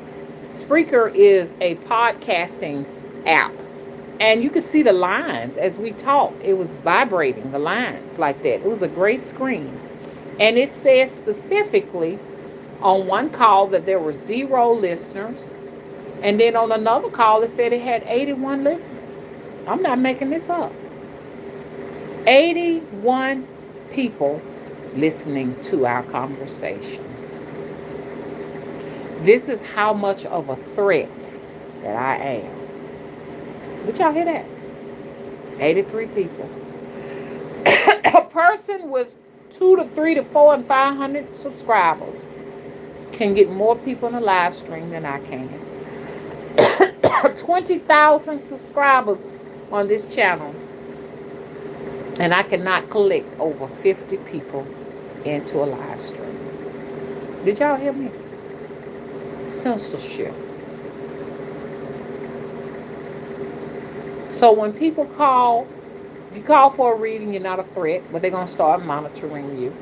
But if you call with a purpose, get ready for your life to change. Get ready. And I know on the I got cameras all over my house. I know they watching. These places be watching us. You know how? Because I be seeing people who have these doorbell rings with their personal things that their personal tribulations are all over TikTok. So how did they get on there? Thank you so much for the cash out. And y'all are working on this, and I really appreciate that. I only accept cash out. I want to take that super chat off. I just ain't done it yet because they take you through so much. And so please, please, please don't give anything to super chat. Don't give anything to super chat. I only prefer, and I'm not trying to demand y'all to do it my way. I'm just saying I appreciate cash app only, and thank you to the person who cash apped me. What you seeing and what everybody's seeing will go towards the Temple of the Crossroads. This is a tax write-off. I'm throwing the event all out of my pocket this go round. Well, I did. It was out of my pocket just by then too. The last event I was out about $5,000. But part of it was an investment because I had to put the deck on the back of the temple, and stuff. So in case somebody want to sit outside and read a book or what have you. So the temple will be open pretty soon. I got a blessing of candles. Thank you so much for the blessings of candles. I got $200 worth of candles. I got a slew of them. Orange, red, green, white. I don't too much fool with black ones, but I got all of that. I don't fool with black candles because they mess with your money. Once you've done some dark work or some type of black candle work, it kind of messes with you a little bit. That's why I don't mess with none of it. Now I'm gonna get ready to dress these candles. Well, I only dress them as people request. I'm gonna go ahead on and put all my beautiful labels on it and everything. So thank you for that blessing. Thank you, universe. Thank you, ancestors. So I cannot wait when the temple is open. I'm hoping that by 2022 we have the temple open at least, I said, 2 days out of a week until I get the hang of it. And then, people will be able to come in and make their purchases and stuff. This is when I will actually put the Temple of the Crossroads in your yellow pages and white pages. Now, the issue with that is I'm still going to be dealing with Google. Everywhere I go, Google blocks an artery. So you best better believe as they listen now, they're plotting their strategy as I am getting ready to get this website. Y'all gonna love this website this lady is making for me. For one thing, when you click into the Temple of the Crossroads, you go straight into Mother Wiz, okay? And they'll be incorporated in one. So no matter which link you click, and it's going to be an interactive link where you can go in there and just do some things. You know what I'm saying? I'm most excited is because when I send off my email blast, you'll then be able to click the link and go in unless Google have some tricks up their sleeves for that. I did have somebody say, well, when I clicked the link, it took me nowhere. And y'all see how cutthroat that is? That's cutthroat, man. They be hacking us. Some of the ones in our circle, we be getting hacked. You know what I'm saying? So I'm actually looking at an iPhone. I went into the carrier the other day. Temple of the Crossroads getting its own phone on the business account, and it's gonna be iPhone because iPhone have more security measures put up. Now when I was with AT&T, I had less issues. Let me tell you what Google is doing to me with Spectrum. Spectrum security is very low, and this is why you can get cheap Spectrum services with your cell phone. Because I'm only paying like $80, $90 a month, and I'm actually financing a phone too. Think about that. Isn't that mighty cheap? So what they'll do, I'll draw certain digital pictures inside of my Spectrum cell phone, and I'll go back and they're gone. They'll delete them. They also have access to my Word documents. They've deleted many books that I've been writing on. Now, if that's not a form of stalking, what else is that? Hacking and stalking is where they have resorted to me. You can censor these people and keep them from being able to get in live streams and stuff by not giving them notices or whatever. That's fine. It's okay.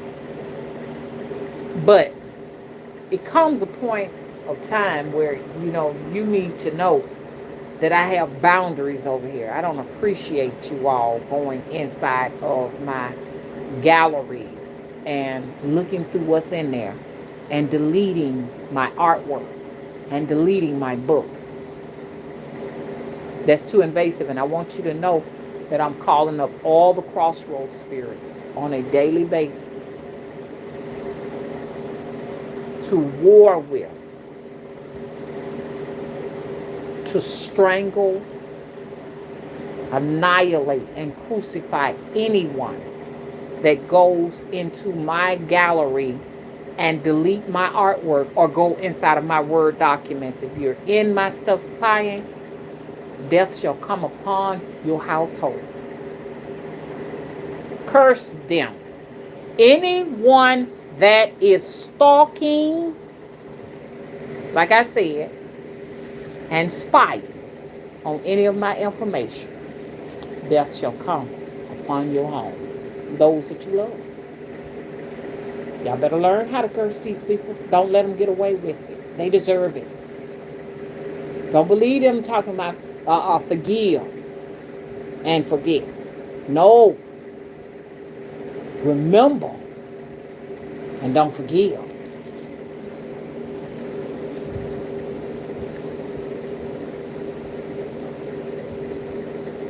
Oh, I definitely will, Laquita. I definitely will. I think I owe that to y'all. I've been in the making on this 2 years. I've gotten sidetracked. I've lost a lot of time. Even with my books, I had a situation where I let somebody in July. They were only supposed to be getting classes, but instead what they were doing was transferring their different ailments and energies onto me, and I wound up with a very fat, heavy-set man attachment on me that was weighing me down and causing me to not be able to focus. It lowered my immune system, and when my immune system was low, I wound up getting this little seasonal cold or seasonal whatever that is that they got going on out here, because they're making all kind of viruses. When they be talking about the COVID and all of these different things, y'all just need to know that there are just lots of viruses out here. Okay, viruses everywhere. So you really don't know what is what. Um. So I talked to you all about it. First, what they do is they send distractions. Once they send distractions your way, that's a form of lowering your immune system. They send stress your way. That's a form of lowering your. Okay, I just experienced interruption, and y'all know why. Then they send fear your way to lower your immune system. So if you're fearing what is going on here, right now, then you're susceptible. Um, you're losing lots of loved ones. You understand? Because I keep telling you all, there's a great exodus, not only on a physical standpoint, but there's a great exodus also in the spiritual world. There's a great exodus. So people are going to be leaving, and if they may just be moving to other countries, or they may just be swept up in the rapture. There's a rapture going on right now. All of these things are going to render us with lower immune responses. You understand what I'm saying? So I suffered a distraction between July dealing with that attachment, that she was trying to get off of her. And I was able to successfully get it off of her. And because what we do as healers, when we relieve you of your stress, your pain, your sickness, or whatever, we wind up absorbing that stuff. You know what I'm saying? Even with the biggest and greatest protection, telling the universe, hey, look, what you're not going to tolerate. I'm going to remove this, I'm going to remove that, and it will not be a part of me. Sometimes they say these things are defiant. They'll come on you anyway. So when that thing got on me, y'all, I got a story to tell y'all, and the individual may be listening, but I'm gonna have to tell. I'm gonna do a video to tell. I'm not gonna call your name, but people need to know. Y'all need to know the experience that I had in July. Y'all need to know it. You have to be very careful with people. You can bring people into your homes, your businesses. Like me, I brought somebody in my temple, and what that person was a vampire. You understand? Some people who say they have attachments, they should keep them. You should not take them off. You got to go to your spirit guides and ask questions. You understand? Should I remove this? Okay, this person got flashing 2,000 in my face. Should I take it off? Sometimes you have to tell them no. I don't care if you do need them $2,000. Because I've learned something from that one experience. If I didn't learn nothing from none of them, that this person accumulated these attachments because they put themselves in unsafe places. Now they're going to bring it to you and transfer it over to you. Now you got it. Now you got to be trying to figure out how you going to get rid of it. You know what I'm saying? I finally got rid of it, but it was a distraction. I lost July, August, September. I lost 3 months. I was on a roll before this individual. Then they can mess with your money, your finances. They can mess with your, fuck with your head, all these different things, And then in the end, they don't seem to appreciate it. You got people that will appreciate the work you do, and you got people that feel like their money's supposed to buy them what they want. Anoint this, anoint that. From now on, if you want me to anoint something and you're in my temple, you're gonna pay for all anointings unless I feel favorable to do that for you. This ain't no menu over here. The Temple of the Crossroads is not no menu. So I've had to take a break for July, August, and September. I really haven't been putting myself out there so that I can recoup what I lost. It was a big old heavy set fat man, looked like Professor Clump, just over there, just sucking up all my energy, just eating a nigga up. A nagger, just eating. So I'm telling you, practitioners, you understand what I'm saying? You heard it from me. Now, some of y'all ain't gonna get no attachments because you really don't have your gift hasn't advanced to that point yet where you're able to do that type of work. So you got some people out there taking money saying I'm a healer. You understand what I'm saying? They a healer, all right. They just taking money, and you ain't gonna get no healer because a practitioner, if she's an effective healer, she's gonna feel a bit of what the person is going through. That's how we know how to diagnose you. If I can't feel what you got going on, then how am I gonna be able to tell you what you got going on? You call me, wait a minute now, wait, my knee's aching. What's going on? Oh, I had a fracture. I fractured my kneecap. You gotta feel what they're going on. The attachment is allowing you to feel. I'm gonna tell that story. You know who you are. I'm gonna tell you a story. But people need to watch out for you. Because you go back and you do the same thing. Once the practitioners take it off, you go back to that same place again.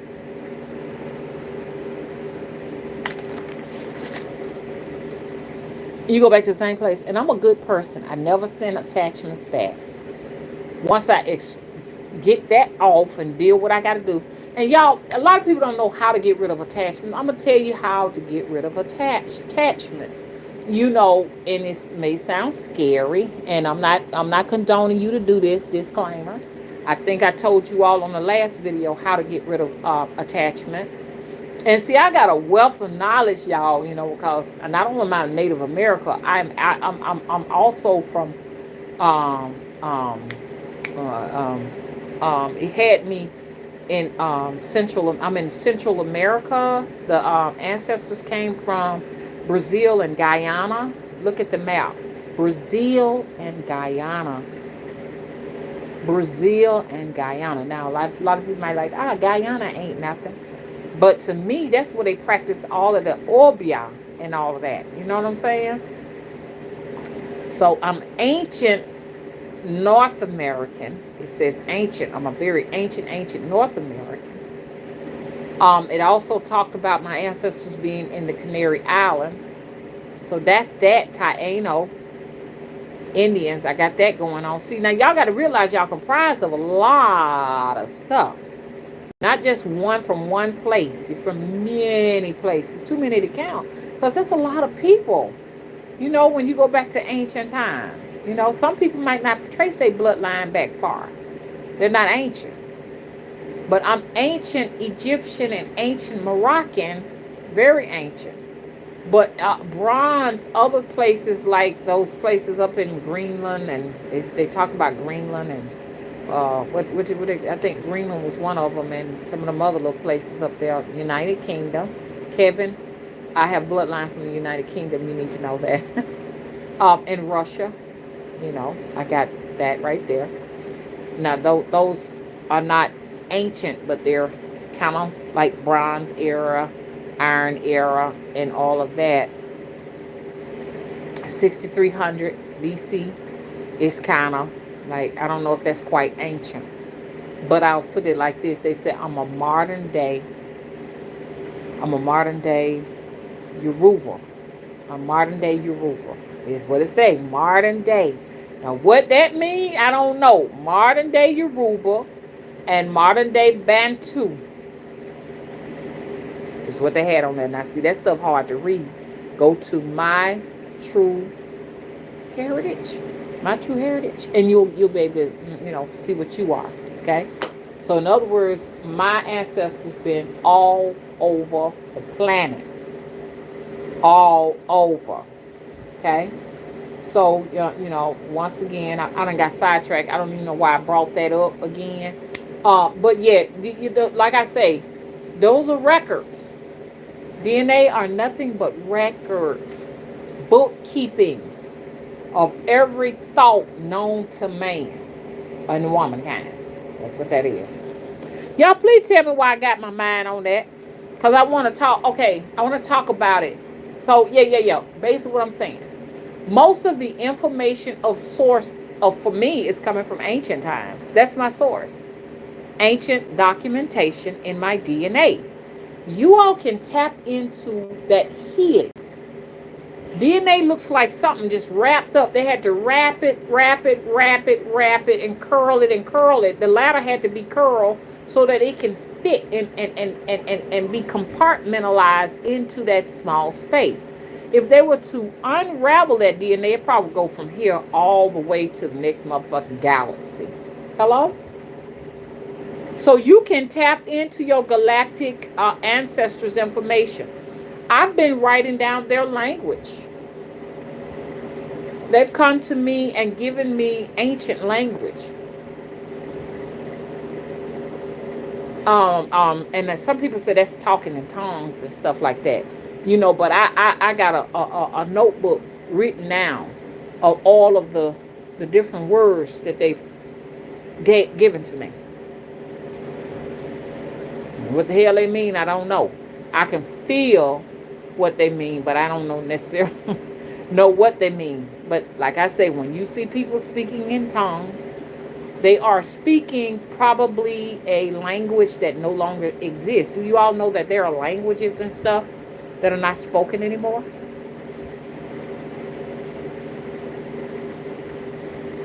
So when you come over here and I'm talking about certain things, it is coming from the source of my ancestors. Okay, so you got this attachment. You don't know how to get rid of it. And I'm not condoning you all to do this. Disclaimer. You've gone and because all of this spiritual baths and stuff, them spiritual baths don't work for attachments. I cannot give you a spiritual bath to remove your attachments. I can see them. I can see people's attachments just by on the phone. And I'll tell you, you got this on you. I can see it clearly. And when you got attachments, these are usually people who have lived a physical life, and what they have on whatever issues they had in their physical life are now part of your attachment. It may just be overeating. This big old heavy set thing, okay, that came off of this woman that had her eating a bunch of food was attached to me, and I was over here eating a bunch of food. It still wants to eat. I had found myself eating a whole entire pizza. And that's something I've never done. I went in the grocery store. It makes you eat around 2, 3, and 4 o'clock at night. You cannot go to sleep because you're craving something to eat. So I had went and got a California pizza. Them damn things, good. The chicken barbecue and Walmart frozen food pizza thing. And I went and put it in there. And I asked Mr. Will, do you want some? He got him a little piece.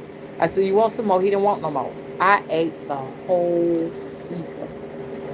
It was about 3:30 in the morning. I don't do things like that. I had hell getting that fat fuck off of me. And so I was in the bathtub and I was talking to my spirits.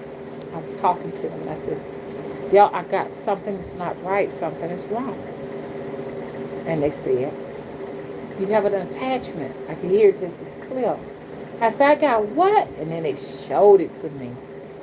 It was a big old fat, black, dark skinned man with a high top motherfucking fade with some glasses on, some great big old cheeks and some fat hands and some fat ass toes, sitting up there using me as a goddamn conduit to eat for his ass. I got that motherfucker off of me. Now, I'm skewing the cussing. You could take all the salt bath, baking soda. It was frustrating. I did everything, man. I was washing my head with salt. I was washing my head with baking soda.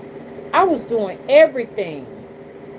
All kind of shit. Then that fat motherfucker was sitting on my motherfucking back, sitting on my chest, sitting on my motherfucking body, just eating. Just, you can't have me to eat. I was so distracted I couldn't think to do my drawing, my art, or nothing. It was just like I was in this weird motherfucking place obsessing over fucking food. That ain't none of me.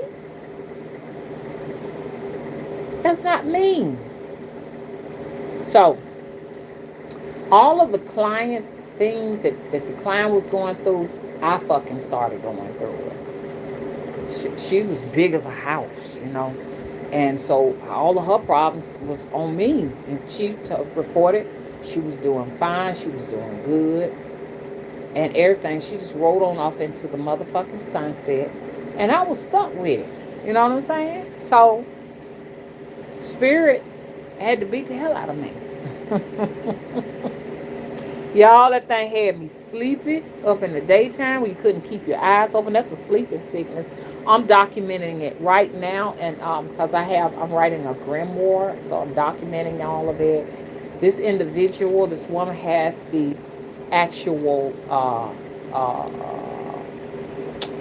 she has the grimoire. She does not deserve it. Her and the other individual, both of them have it. Your grimoires are cursed.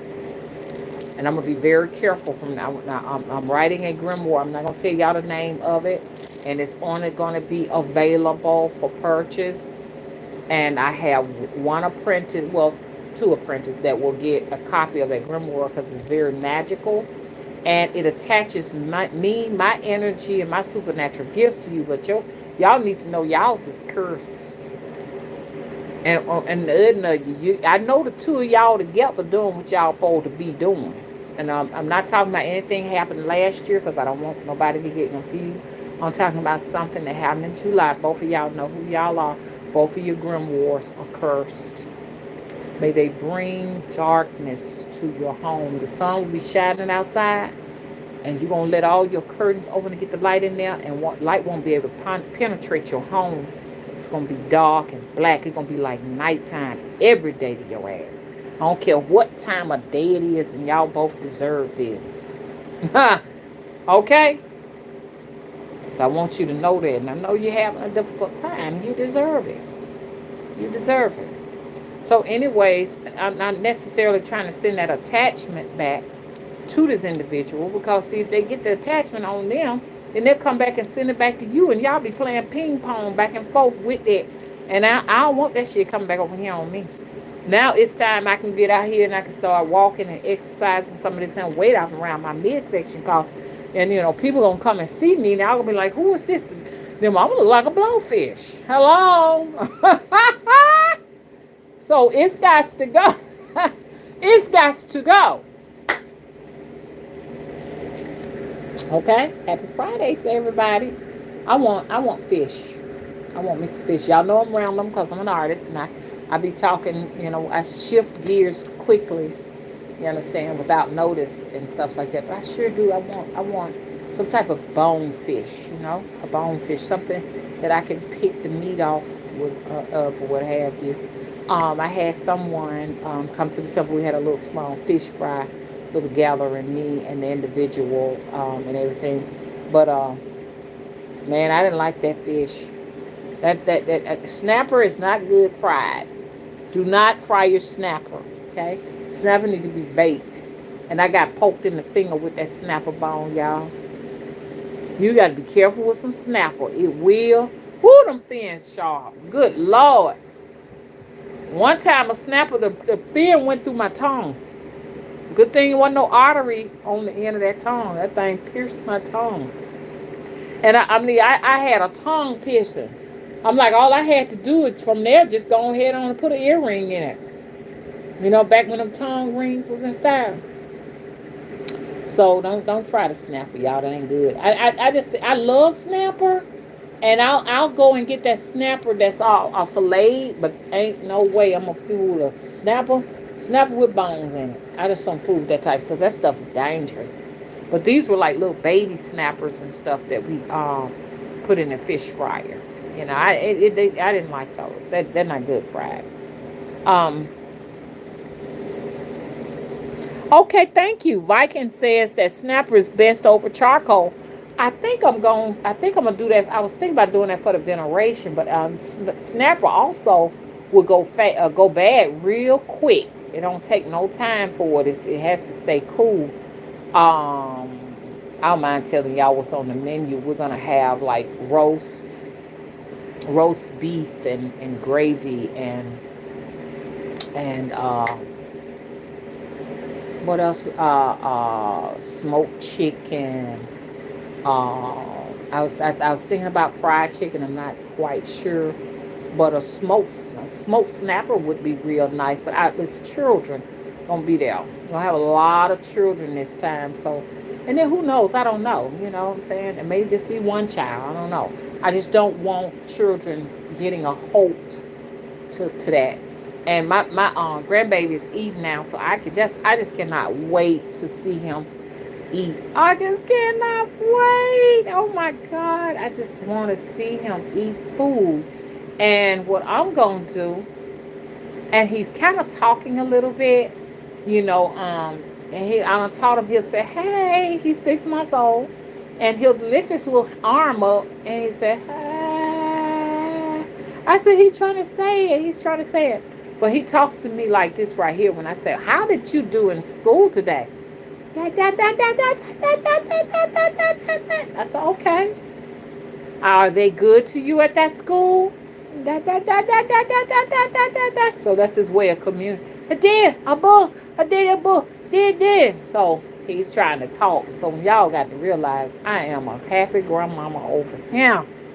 You know, so I'm just ready to see him eat. But no. That snapper gonna be a little dangerous for children because it's dangerous for me. I'm scared of them bone, but whoo, snapper showing off. Now they know to make. Hey, look, evolution knew to give them some sharp fins because they knew we was gonna enjoy that meat. That meat is good. So I don't know of another fish or anything that can be put on the grill. But thank you, Viking. I'm gonna try that because I went down to Winn-Dixie and they had I think it was three big old huge whole red snappers, and they wasn't asking no more than probably like $17 a snapper, $17 to $25 a snapper. I said, ain't bad. You know what I'm saying? It would be nice to have three of those at the event for the ancestors and stuff like that.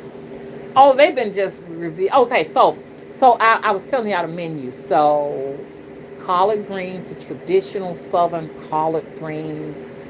What else? I can't think of that. Sweet potato candied yams. You know, with the little like nuts on top. You know, they put the nuts and the little whipped toppings on it. Potato salad and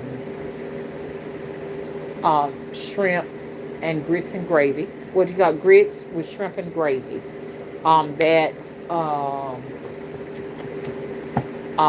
Broccoli casserole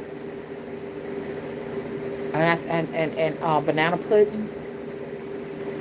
And we're gonna do a cake. I'm gonna do a cake. It's gonna be a white cake with gold trimming and a gold crown on the top for the ancestors. and I'm gonna have a little table for them. They're on the ancestors table. It's gonna be strictly theirs. Where we can put their plate there and their chalice there for their liquor, and um, and I decided, I said I was gonna have, like, and I need to get busy. Two baby dolls, one representing Papa and one representing Legba, and maybe some other little things there strictly for the ancestors, because I got to represent them all. Something else that represents them all. And they've been telling me what they want. They've been very, very vocal. When you tune yourself into them, they'll tell you what they want.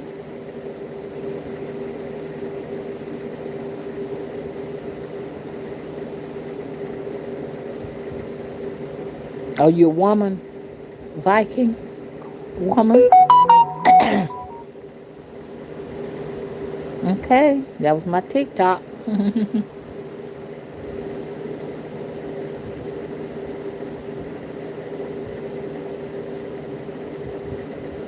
Hey, Queen Sheba, how you doing? And thank you for moderating.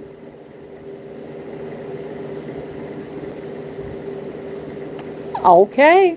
Queen getting on somebody. Queen said, you may not be racist, but don't deny the truth. That would be ignorant and disrespectful to deny our experience. Well, I don't know what's going on, y'all know. I be getting the cow by the tail. Well, getting the cow by the tail. That's an old little southern term. I be getting the cow by the tail and running with it. But we've had a very traumatic experience. There may be a lot of people who've had traumatic experiences. You understand? And I'm not trying to say that they didn't have one. I would never tell anybody, hey, look, that ain't nothing. You know what I'm saying? That ain't nothing. Just like the mail lady told me, and she asked me how I was doing, and I told her what I was doing. I said I was overwhelmed. You know what I'm saying? Because if you ask me how I'm doing, I'm just going to be honest with you. And she just said, is that all? Like, that ain't no big deal. One thing about it, I am not going to deny, you understand, that you go through what you go through. And I'm not going to belittle it and say, oh, that ain't nothing. I can't do that. Understand? Because that is to say that what I'm going through don't matter. So everybody's going to be talking about their experience. And African American people are going to be talking about their experience. That's just the way it is. Me, I'm going to talk about my experience. My channel is here. I'm just going to tell you, hey, this is what I've gone through. This is the pain that I feel. The rejection. You understand? As an African American woman, I've met so much rejection. I'm not talking about no other race experience it. I'm just only speaking on behalf of me and my African American sisters and brothers, what we've experienced, the trauma we've experienced in America. I mean, you can see it. It's all over social media. What we go through, we go through the trauma. We go through the. It's just deeper than trauma. It's PTSD, the post traumatic stress disorder of our ancestors is a part of us, and it affects how we live and how we see the entire world. You know what I'm saying? The disappointments of being just not good enough and having to strive to do better than. And I've seen people, white people just get favor. Hey, this one guy, every time I turn around, he got a new job. And I was saying to myself, oh my God, my son had a very difficult time getting the job he got. It's not like I can just show up and just get a job. But then you'll hear, this man over here, he's Caucasian, and he just gets jobs in a snap. I just move somewhere and automatically he got a job. He working here, he working there, whatever. Meanwhile, you know what I'm saying, you finding that your male family members and stuff can't get work nowhere. It's always an excuse. You don't have enough skills. You have too many skills, and it's just always something. And the black overseer is going to say, oh, get over it and stop complaining about it. get over it. See, so we got our overseers that's gonna keep an eye on everything. You know what I'm saying? But yeah, we've had a very difficult experience. Very difficult. It ain't been easy.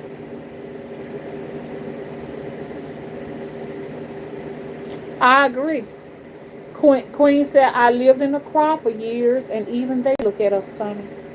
There is nowhere where us as black people, as we can go and have some peace. There's no place. Because at one time, this was our land. You know, black people were all over the planet at one time. That was the only race. And so somebody had to already be over here, didn't it? Just like somebody was already over there in Africa. Me celebrating Africa is just, come on, they don't accept me. They're not going to accept me. They will make a slave out of you. They will beat you and make a slave out of you. They're worse in some cases. Me saying, oh, I'm Egyptian, I'm Moroccan. If I was to go over there and stuff like that, then people would probably treat me bad. If I was to say, hey, look, just check this out. You understand? I have this bloodline. They'll look at me crazy. They just say you're a genetically engineered monkey of the United States of America. They don't respect me. Those countries do not respect African Americans. Now, don't get me wrong. It may be some there that'll greet you and bring you in, that they're loving like that. And they're either doing that from their heart or they're doing that because they think they're going to gain some kind of material wealth or what have you. Honey, they think you're a bank. Honey, you finna get ready to set the captives free as far as they concerned, honey. So, yeah, that's what we face. And that's hard, man. That's hard.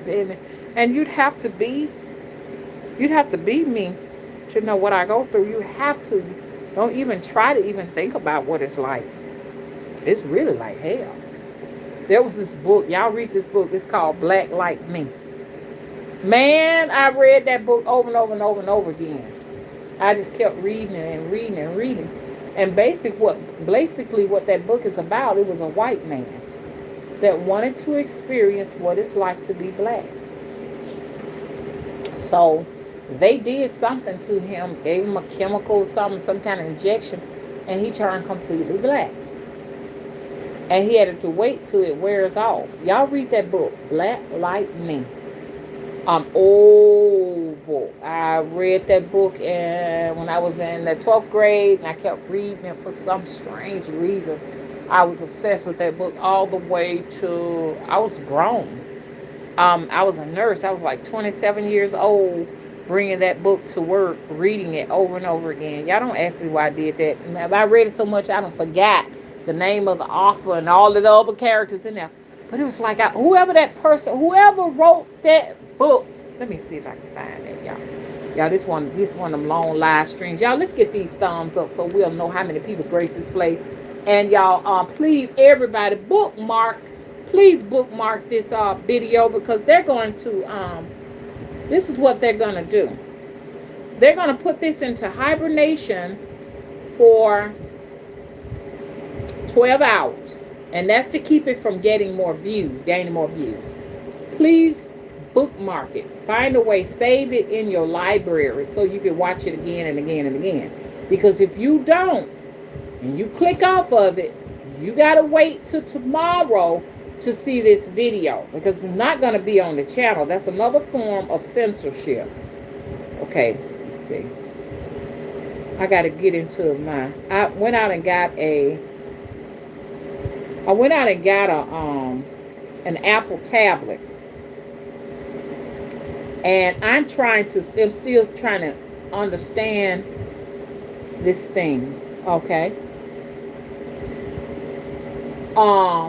I'm still having a hard time with it, and I'm going to an Apple phone because I do believe I have far more security. Let me see something.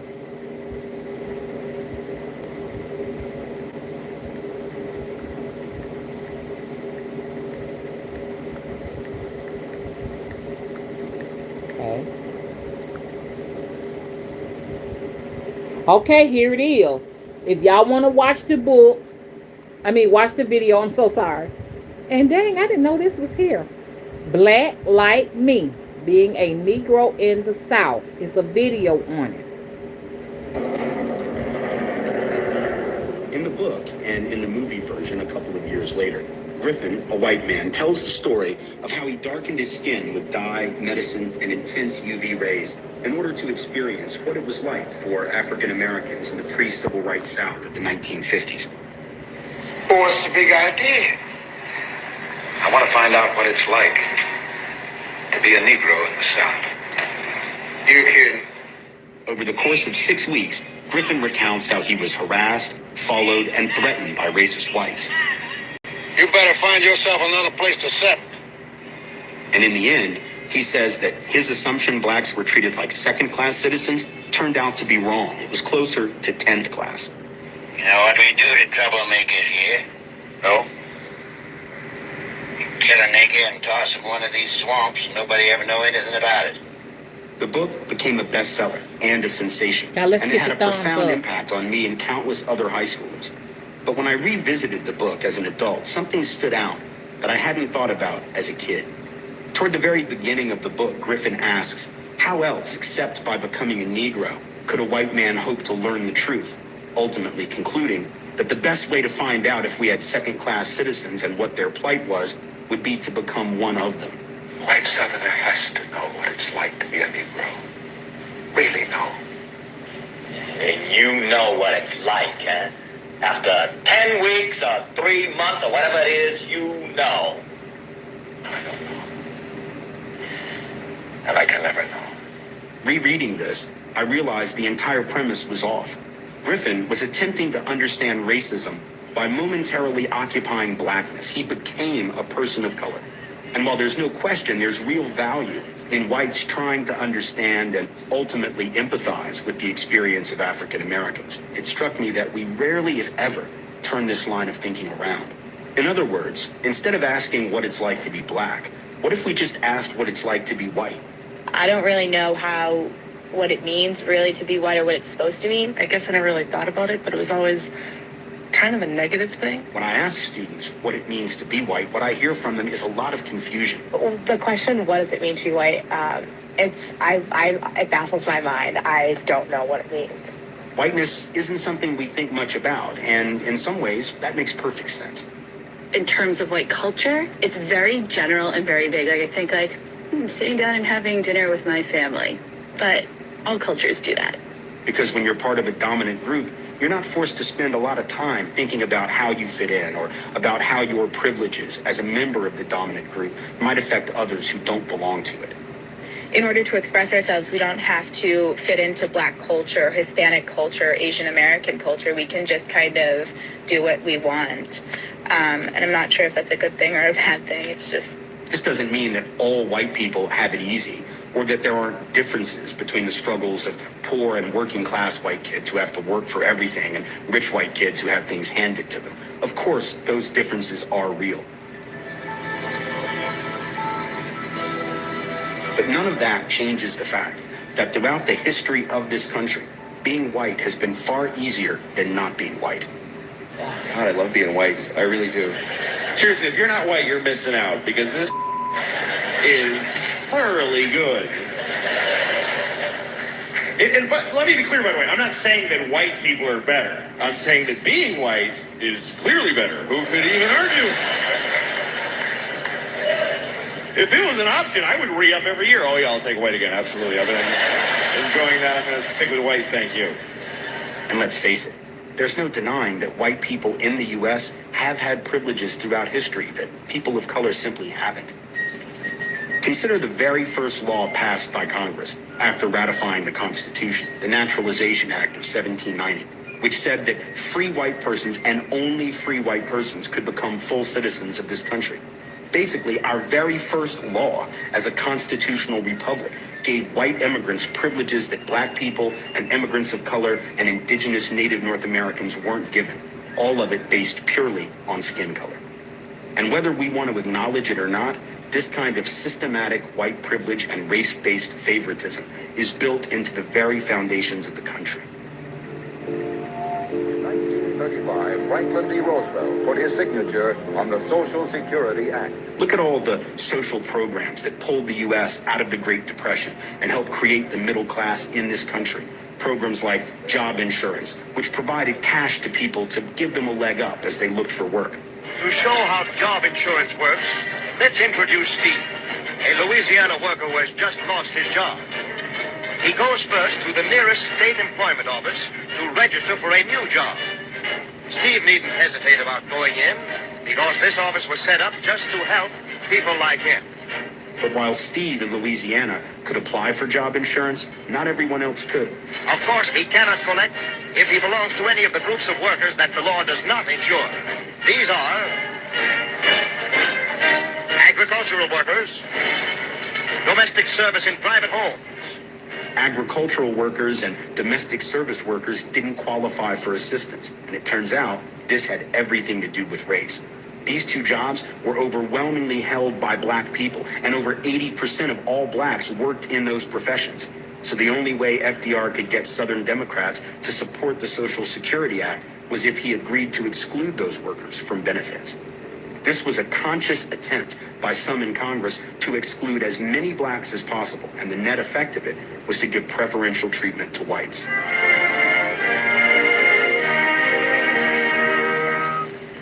Thousands of people get a big thrill out of looking at model houses, and a much bigger thrill when they buy one. It was the same story with crucial housing assistance for the American middle class. Loans provided by the FHA, the Federal Housing Administration, allowed working class families for really the first time in American history to own their own homes. Home ownership is the basis of a happy, contented family life. And now, through the use of the National Housing Act, insured mortgage is brought within the reach of all citizens. But the way the bill was written, the American dream of home ownership wasn't within the reach of everyone. For the first 30 years of the program, about 98% of the recipients were white. People of color were almost completely barred.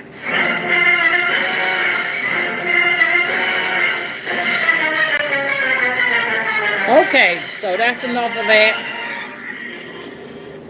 Okay, I just want to show you the Black Like Me story. I wasn't really trying to get into all of that other stuff, okay? So we're not going to go there with the rest of the stuff. But y'all see that when that man painted himself black, whatever he did. You know what his words were in the book? Welcome to oblivion was his word. When he finally succeeded with changing the color of his skin, he said, welcome to oblivion. He said that was the most horrific experience he's ever had. So y'all talk to me about that. This is what we have to live on a daily basis, and there is no way around that. There is no way around it. Y'all, I've been here for 2.5 hours. I'm gonna have to go. Woo! And it's been really, really nice. So, okay.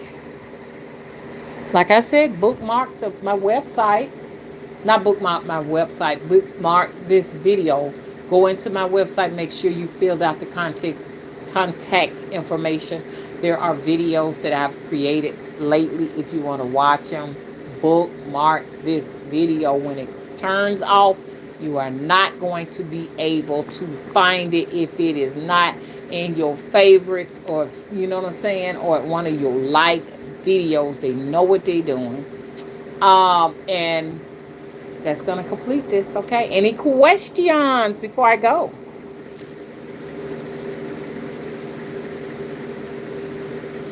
Yeah, Kevin, you're telling the truth, you know, because when we think about it at the end of the day, you understand what I'm saying? Really and truly, it's the elites that benefit. And the rest of us, whether you white, black, Asian, or what have you, the rest of us are just masses of people. We're considered the mass. We're considered a part of the masses. Okay? So what they do is they give favoritism and privileges to rank by your tone of skin, whether it be very, very, very fair as a white person on down to a fairer skinned black person. So it's a rank. Exactly what it is. It's a rank. But like I say, they don't care too much no more about you if you fair white all the way down to the fairest black skinned person. They don't really care anything about you right now. They're looking out for themselves. They are filling up their underground bunkers with all of the water from the earth. They're taking everything under there. I'm telling y'all, man. I'm telling you what we going. They don't care how light you are. You're just gonna be just like ordinary people. You know what I'm saying? The structure is being torn down. As the structure is being torn down, the new structure, somebody gonna have to be on the bottom, and somebody got to be on the top. The least of that is not gonna be them. They going down under the ground. That's what they see it. Any questions?